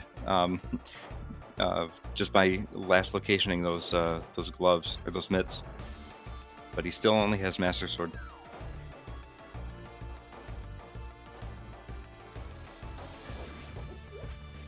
Yeah, it's definitely interesting. Really gambling on that something around the 6-minute time shave on the silvers. That'd be a great thing for Oro to find in one of these chests. Speaking of time saves, I think Oro is setting up Spooky. So he had his Ice Rod out as he planted that block. So we're going to see some Spooky action.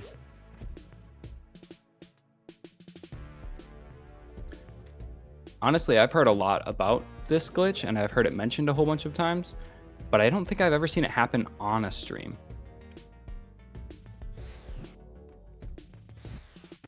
It's another one of those glitches where if you're not super familiar with it, a lot of it's really hazy unless you go out of your way to learn it.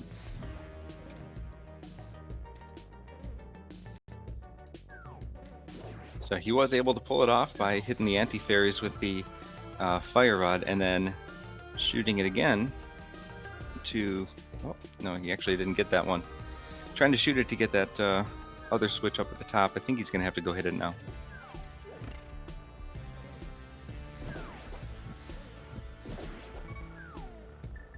SirLinkalot making his way through the switch maze in Turtle Rock and onto the Trinex fight.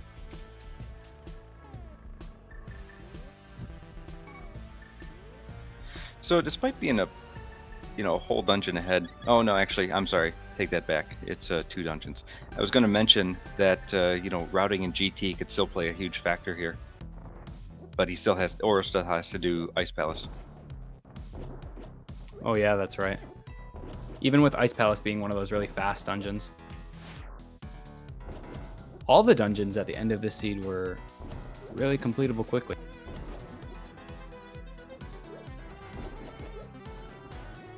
Fast being a relative term for Ice Palace. Faster than...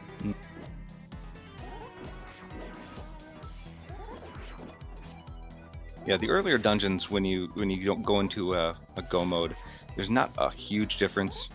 Let's say Eastern, Era, or Desert Palace. But the later dungeons, there's a definite time difference between go mode and not go mode. It's a really good boss fight here from SirLinkalot on Trinex. He takes him down, gets a 7th crystal. Yeah, I like that he opted to use the hammer to take out the final phase of Trinex. We saw Oro too with his Vitreous fight. Oh, I thought he was the bee. But he was using bomb.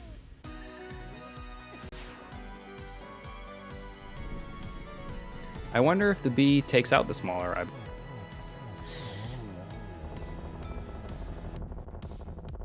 Or deals damage to them, or maybe if it's only a golden bee, because I know the certain enemies block certain.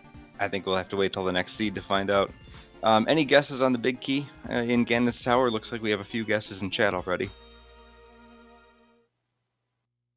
I'm gonna say 17. 17, all right. Sounds like post Armos. I always go for 8, Fire Bar Room. And it's never there.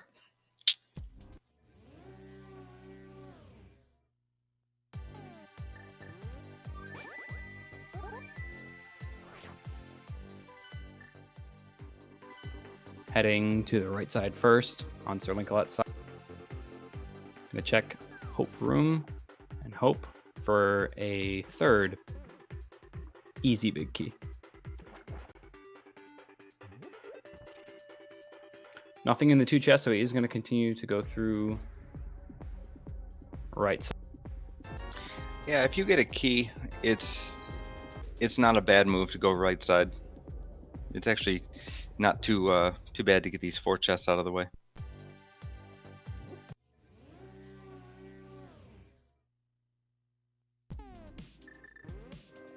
And the execution on that room that SirLinkalot was just in is very brutal on the. But he slides through it very easily. I'm gonna check these.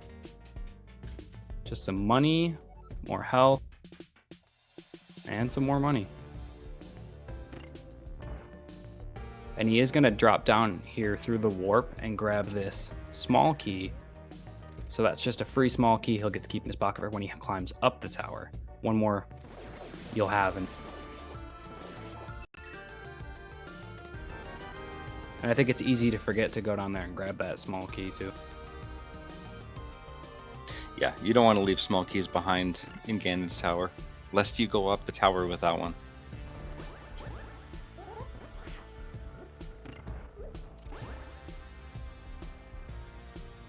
He bonks over to the top side. Hey, there's all the money. I heard you.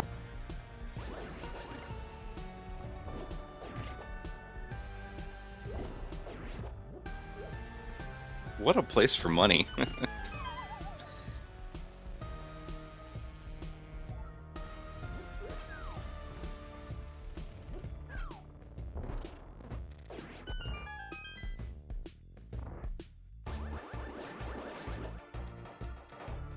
So there's 8 chests so far. We're about to get up to the bomb jump in Ice Palace. So, you know, he's still making some good time on the dungeons that he's got to go through still. Yeah, definitely. And if it ends up that he finds the big key in Ganon's Tower faster, then it could be close to an even. Or Ganon Falls could set it back.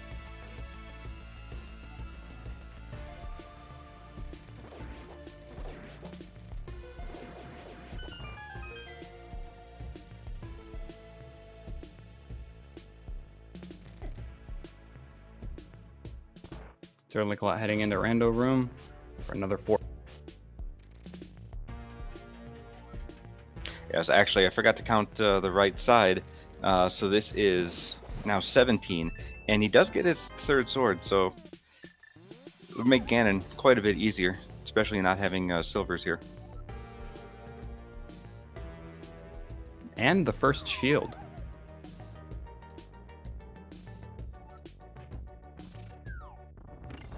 So there's some of that room tech you were talking about with the boots. Just go straight in, straight on the bottom, and you can just zoom right across.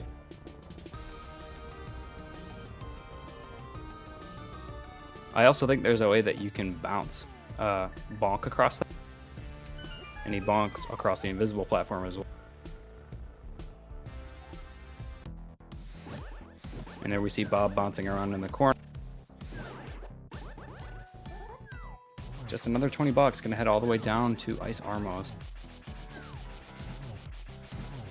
And with no silvers, it's gonna be a very slidey fight for Sir.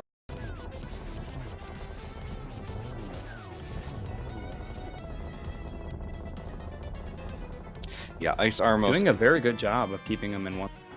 for sure. Actually, both of these had a really good boss fight, Ice Armos and on Cold Stare.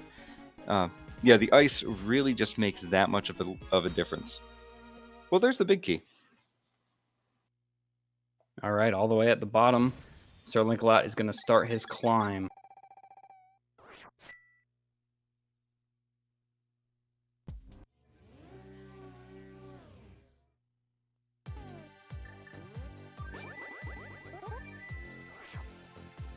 It's now pure execution on SirLinkalot. These are some of the hardest rooms in Link to the Past, and you have to go through them very quickly. There's a lot of cool tricks. You can see him manipulating the path of the mimics by directional inputs along with a sword swing.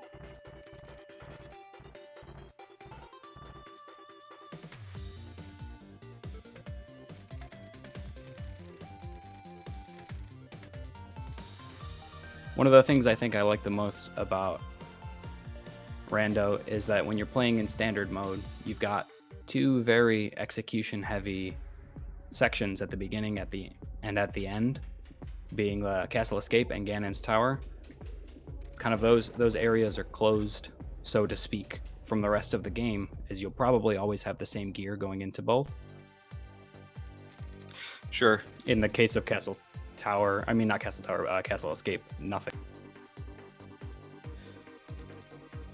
So while Linkalot was starting his gauntlet climb, he ran out of arrows on his last hit to the mimic. So he actually picked up a pot looking for arrows, but they were not there. Well, he gets one on the top. Yeah, he gets one up there. Would have been very unfortunate to have to go Two find more some. arrow drops, and he's not going to. Yeah, he still needs a couple here, doesn't he?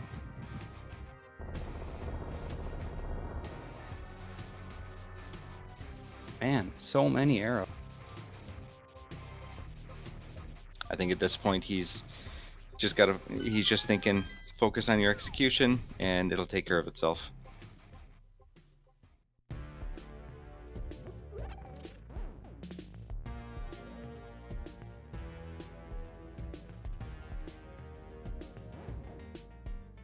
Confident that his aim will be true.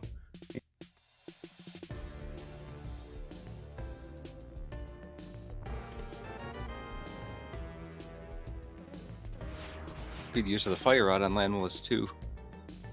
So here comes some of my favorite rooms in Ganon's Tower. Just a quick pop of the Cane of Samario. There's a lot of great Cane of Samaria. Mm-hmm.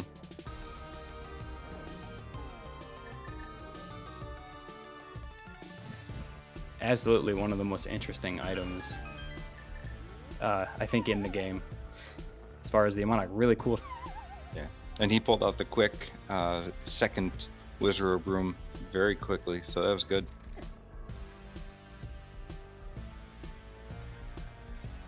Got to be very careful.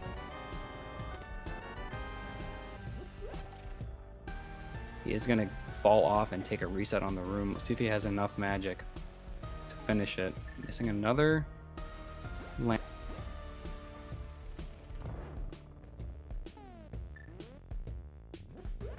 Yep, he has just enough there.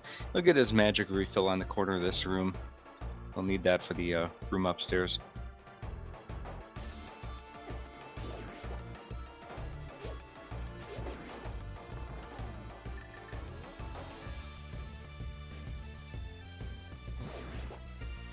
Two chests in the top of the tower here that you would not be wrong for skipping. SirLinkalot checks them anyway, hoping for those silver.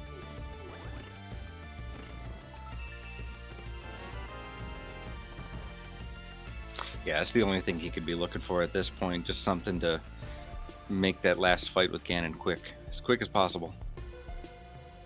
almost like it's a race. Very smart on SirLinkalot's side. He pulls out the powder and gets the full heal from the fairy and picks up the full magic in that room.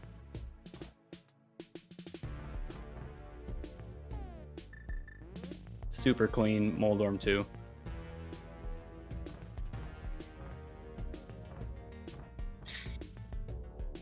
And 5 rupees for his troubles. So he's just got whatever equipment he's got at this point. Looks like we're looking at a tempered silverless. Other real good thing that he did was pull out the hookshot before he fought Moldorm, just to gain a few extra moments there. Now we go to Aga 2. I absolutely always forget that you can't pull out the hookshot during the Moldorm death animation. And it gets me. He's got some really good setups here. And a triple to finish it off. That's got to be the cleanest Aga 2 fight I've seen.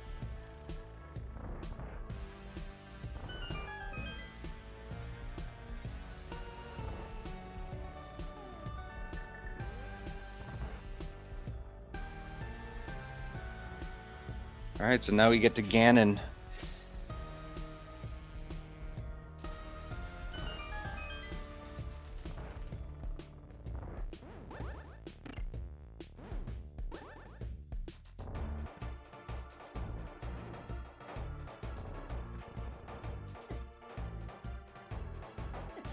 That was a very Zelda-esque line out of Ganon today.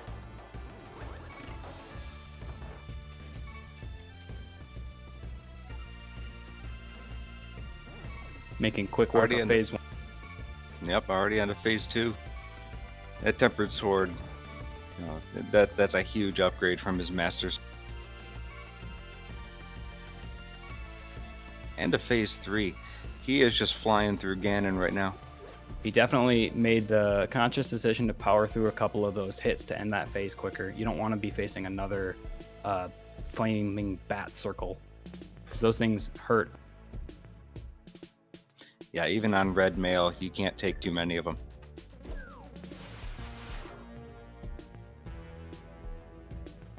Linkalot and Ganon will be waltzing around the room back and forth, lighting the torch and getting the torch glitch. That's one less thing you're going to have to worry about.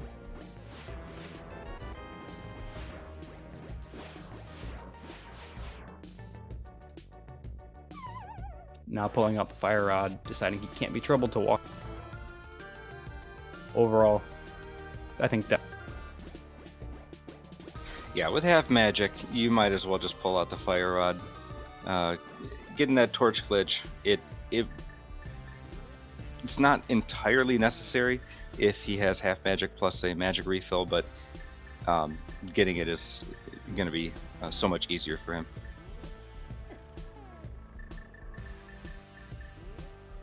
And I feel like the way that you play Ganon can sometimes be different depending on whether you plan on keeping Torch Glitch up the whole time. You'll probably position yourself after every couple hits to be in. There it is. GG to SirLinkalot. He just has to cross the bridge and he can get a dot done in chat.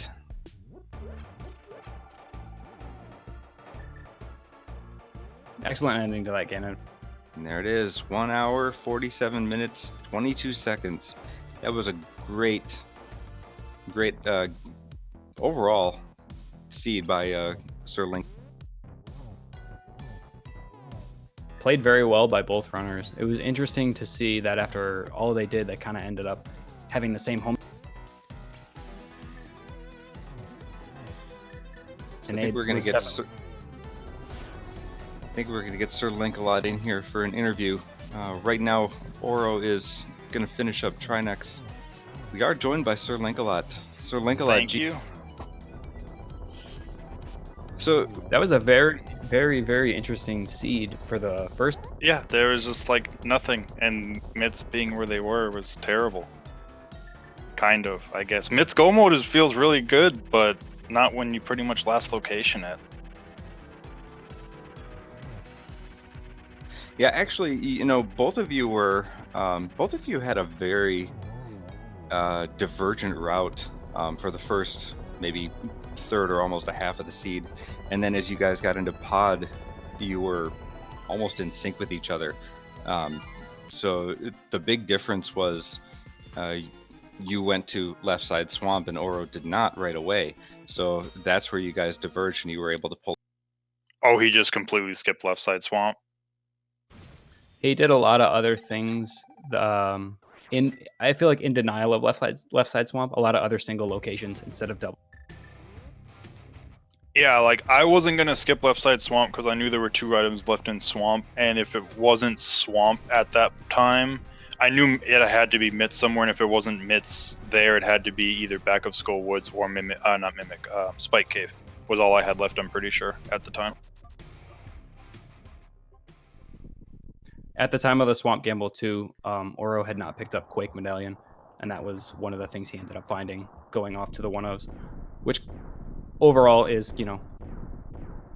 kind of plays out in the end, because then he had the confidence in knowing he was in go mode. Yeah, of course, that definitely helps. Like I was worried about Ether for a bit there, and then I found it in swamp. I'm like, okay, now I definitely only need Mitts, and then maybe boots depending on where the big key is. But then those showed up in Turtle Rock. I'm just wondering where silvers were, because he said arrows in Tower of Hera. I'm just like, that's where I found my bow, was Tower of Hera though. So, and I know I found 2 items in Hera. Yeah, I think there's still an unresolved bug in B31 telling you the bow that you have. So that'll be fixed in an upcoming hotfix. But we also don't know where the silvers were. Oro has not found them either.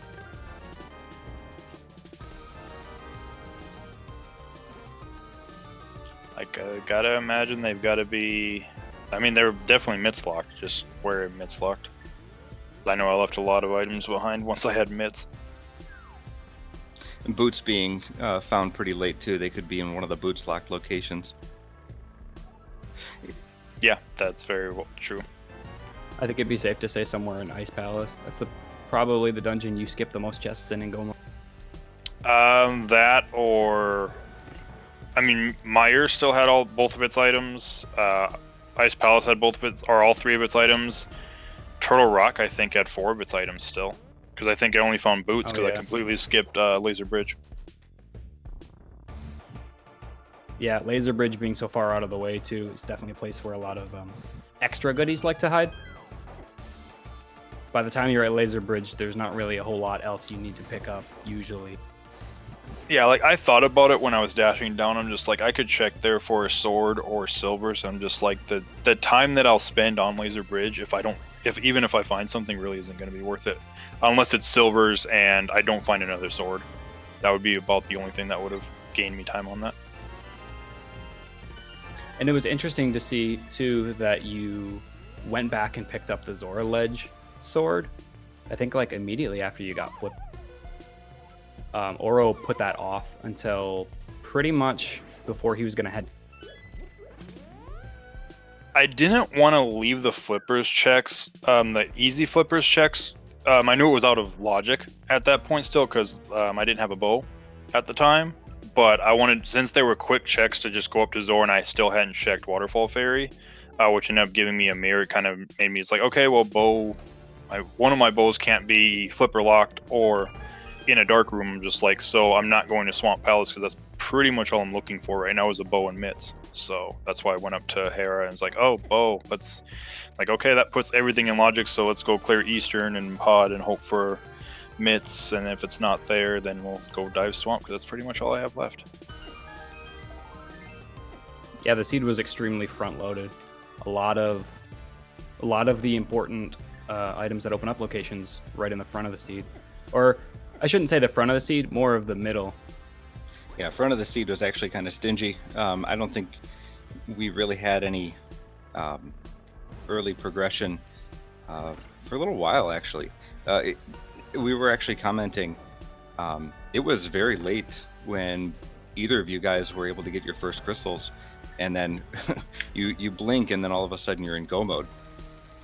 Yeah, and that's just like, it's one of those things, like, if you're playing a seed by yourself, I think my first crystal was either like right at the hour mark or right before it. It's just like when your first crystal's in an hour, you feel terrible, and in a one-on-one race, it's just like you're just thinking the whole time, like, okay, my first crystal at 1 hour, this feels bad, and then you start thinking about the seed. It's like, okay, maybe I don't feel so bad, because pretty much every crystal dungeon was locked the whole time except for it was Hera. That was really the only one. Everything else was locked still until we started finding items.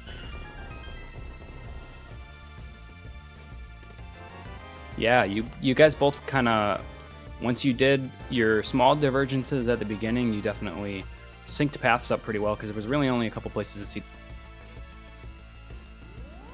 Yeah, like once you got to Dark World was fairly open, but then it's just like nothing more. No, I mean, there was plenty in the front of Thieves Town, but nothing that really opened anything up at that point, except I guess Fire Rod would have. That's what opened Hera up to give you the bow.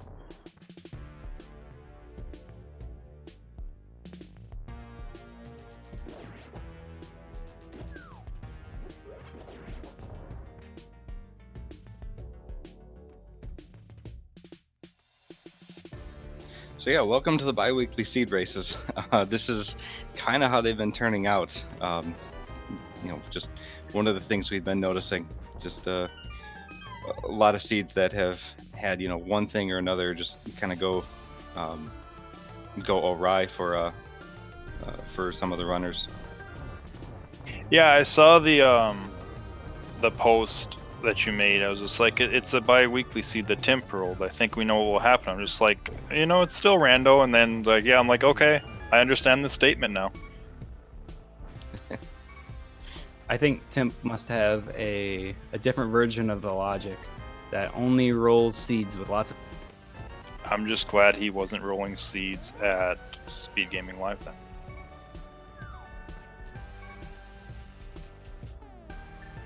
So speaking of bi-weekly seed, be sure to enter your time on the leaderboard. Right, you can look at the spoiler chat with us. Definitely, anyone who's watching this, come to the Discord. We'll put a link in the chat, and you too can take part in the bi-weekly seed. Most of these are done offline, but we definitely try to make these races every other week and get some competitive feeling with it.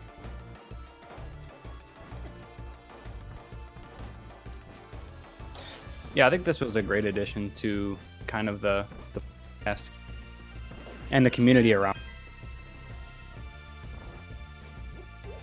Yeah, actually, actually, let me take a second here. Oro was doing one of the mimic rooms, and he ran out of arrows. And with that, we have a forfeit from Oro. Still an excellent run on Oro, and that's understandable too. When you see your opponent's already finished, Well, I'm trying to figure out what happened, because like I saw him and I did the same thing where it's like I was low-ish on arrows, and I'm like, just in case I pick silvers up, I want to try to get some arrows. And underneath one of those pots, there's supposed to be a 5-arrow, and it can despawn if there's like too many sprites. But that's typically like if both mimics are up and one of the Beamos is firing at you, and I had one mimic dead and no Beamos was firing at me, and both pots were empty. I'm just like, okay, sure. Don't know what's going on here anymore. I think that has something to do with loaded sprite limits on the super tile. Yeah, it might be. So there were a lot of arrows on your climb when we were noticing that you were low on arrows, that you passed up like 2 rooms in a row. All the enemies dropped arrow drops, and you passed them all with 5 arrows.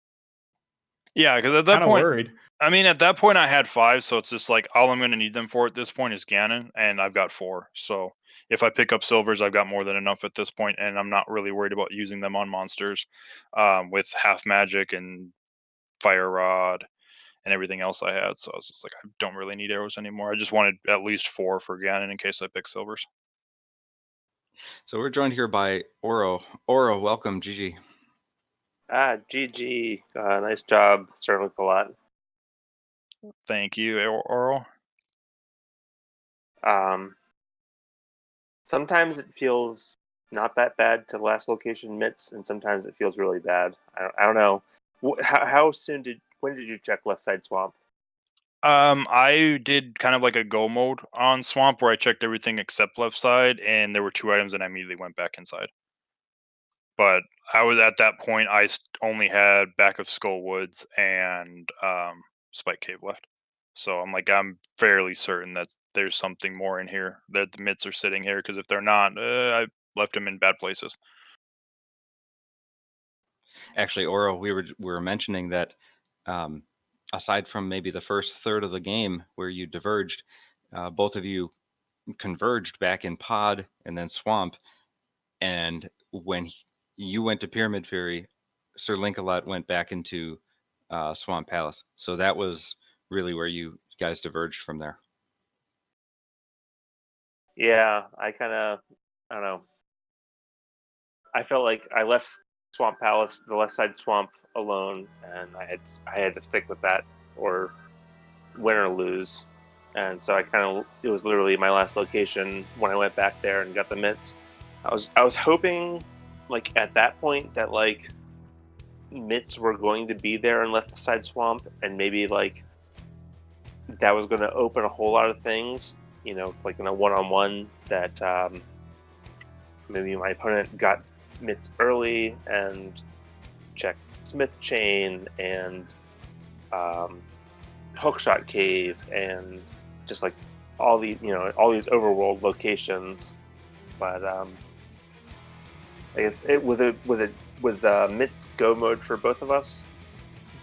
Yes, but had you have gone back into Swamp Palace immediately after clearing it, you would have still needed Quake because you picked that up afterwards. So if you would have went and got the mitts, you would have been in questionable go mode. Yeah, I don't remember which medallion was needed for which dungeon because I had all 3 before I got the mitts. It was the Ether for Meyer and Bombles for Turtle Rock.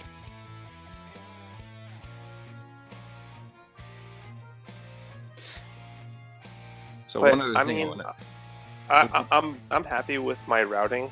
The only thing that I wish I hadn't done was picking up the piece of heart from Zora, because then I could have grabbed the Master Sword from Zora Ledge without having to make a separate trip. So, Oro, one other thing I do want to ask about was you were able to show off the fake flipper deletion. So, that was a recent, legalized move from the Racing Council. Mm-hmm. So, actually, good on you for pulling that off. That was actually really cool to see live. Yeah, I mean, if anyone watching this, like, is not sure if they can pull it off, like, literally, I sat down and I looked at Trinex's wiki guide on how to do it, and I just spent about 20 minutes trying to set up all of the setups and getting them, and within like 20 or 30 minutes, I got them each like consistently. So the only thing I do is like it's kind of like having a darkroom map where it's like I keep this tab open where it's like, okay, which item combination do I need to do which setup where? And it's just like the concept is you need to have 5 projectiles created by Link on the screen when you jump in the water. And the only tricky one is going to the Zora Ledge, because the rest you can kind of do wherever or however. Yeah, I think I spent about 5 minutes trying it, and it seems like it's a worthwhile trick to learn. I just need to spend more time on it, but the way you're describing it, as long as you know the item combinations to use, it's pretty easy to pull off. And how many places does that open up? It doesn't knowing open up, how to do it. It doesn't open up any new places, but it opens new routing possibilities. So, for example, in my position, I didn't have the boots, and I was going to do Catfish, and I had the mirror, and I had Somaria and bombs, and so it wasn't the only way I could set up a water walk was like by fake flippering from flute spot 8. But I was able to do catfish, set up a fake flipper, set up a fake flipper right by waterfall, check waterfall, then walk out in a fake flipper state, walk up to Zora, get the item from Zora. Unfortunately, it was a piece of heart that put me into a swimming state. But if I retained my water walk state, I then could have set up another fake flipper on the ledge and gotten the Master Sword right there. So it's just like routing efficiency, where like I was able to check all of Catfish, Zora, Waterfall, and Zora Ledge without the flippers, just at one time. That's extremely interesting. I think, as we mentioned about like the racing console's decision on the manipulation of the sprite despawning and things like that with a number of things. If I'm correct that this is the same thing. Yeah, that's right. Okay. It's interesting to see how, like, what kind of effect that's going to have on Rando going forward, and like, does the Cane of Samaria then become a more valuable early game routing tool? Because as it stands currently, it opens up a lot of things late game, but not really a whole lot early game if you find it. And you guys managed to find it very early in this game. And it also changes the value of the boomerangs, because the red boomerang takes up two ancillary spots by itself, whereas the blue boomerang takes up one. So there's a lot more setups that you can do with the red boomerang than with the blue boomerang. That's definitely extremely interesting. It's like a whole new section of possibilities to consider, ways to get around the game. But yeah, I feel like the way I routed and the way that the seed presented the items in this particular race, that combination is really like where this particular setup is like ideal for, because I had all these sort of one-off checks that weren't in logic, but I was able to do them all at once really quickly. The only problem is I wish I hadn't picked up that piece of heart, because that put me in a fake flipper state where I couldn't drop down to get the Master Sword on Zora Ledge. And I think it's really interesting to see, like you said, like the way that the seed laid out the items for you. It's almost like, you're like, oh, I have all this, I might as well. I think it really is saying something to put it into such a concrete form as like, hey, this actually happened in a race. Like, this skill is useful, and now that there's all of these like new possibilities, you'd be remiss to not take down the information and learn it. Because absolutely, it'll never happen in a race, but it will. I'm not a super terrific player, but like it took me like 20 or 30 minutes to learn the setups and like understand it. So I feel like even if you're completely confused, if you just look at like the GIFs and the descriptions that Trinex, the racer, put together, you can get an idea. You just have to have a certain amount of items on the screen at the same time, and then fall into the water, and then you're suddenly fake flippering, and it works exactly the same way that screen transition fake flipper works. I think it's going to end up being in more racers, repertoire in their tool belt. Just like normal fake flippering with the Moon Pearl or Silverless Ganon, right? It's just going to be one of those things that's commonplace, and you'll see it more and more now that it's legal.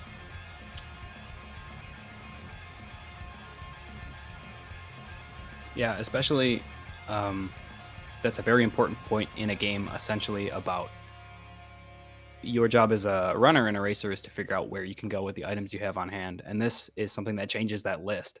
So for sure, it's one of the few things I would say about Rando that is specific person to person. Yeah, it's kind of like if you're doing just the early checks, you just did Mini Moldorm Cave, and you're going to Ice Rod Cave, and you're deciding, should I fake Flipper to check the Zora area? It's like, well, do I have the Moon Pearl? Can I check the Waterfall Cave with Moon Pearl? Do I have enough rupees to check Zora?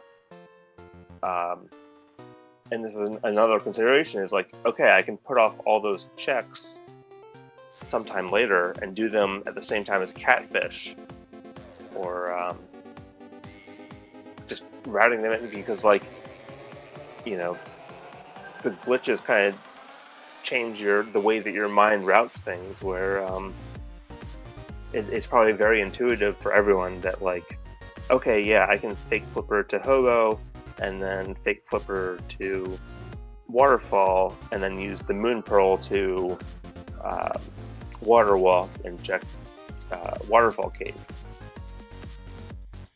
And, like, there's just another way is where, like, okay, these combinations of items are ways that I can set up a fake Flipper without a screen transition.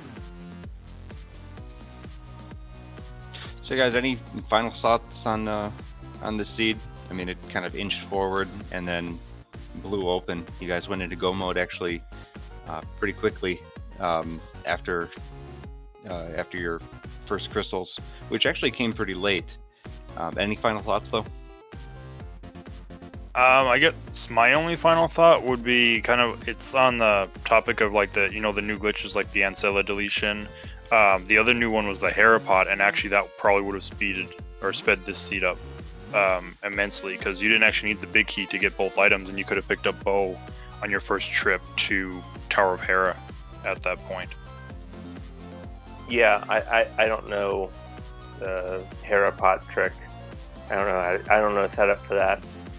So my first time up Hera, I just got, like, nothing in the small key and didn't have a fire source, so I left. Yep. Yeah, I don't have the Harapot down enough to actually be doing it in a race, because it's just like, no, if I'm practicing, sure, but not on a race right just yet. Kind of interesting and fortunate. Timp managed to roll a seed that had 2 uses for newly popularized glitches. A very good showcase, for those 2 things that the racing console has decided on. They were both relevant here. I think it's interesting that happened, and that it's, like, on a restream. Well, thanks for putting on a good show for us, guys. This was actually a really exciting race to see. How close you guys were at certain points. Some of the divergence early on and then later on. So thanks for spending the time doing this. Well, thank you, Lumaga and SpacePoet, for doing the commentary, and Amarith for doing the restream. And I think, did Amarith do the tracking? LadyBoxthief did. Oh, okay. Just not in the chat. Well, thank you, LadyBoxthief, and thanks for putting this on. This is always just a great bi-weekly tradition. Sometimes we have a live race, sometimes we have a VOD race, but it's always a great thing, and I love being a part of it in whatever way I can. And thank you to anyone who's watching. Yeah, definitely thanks to everybody putting the race together, and yeah, if you watch, I hope you enjoyed it. Thanks for having me on to do commentary, and thanks, Tim, for adding me and thinking of me. Yo, shout outs to Tim. He's a cool guy. Yeah, shout outs to all of our hosts, Tim, Herpy Durfy, Axial. Check it all out, gobotepodcast.com. I think I'm going to wrap it up here. And so thanks to everybody, LadyBoxthief, Tracking, Amarith Restreaming, SpacePoet. Thank you for co-commentating with me. I am Lumaga, and I think we're going to call it tonight. Good night.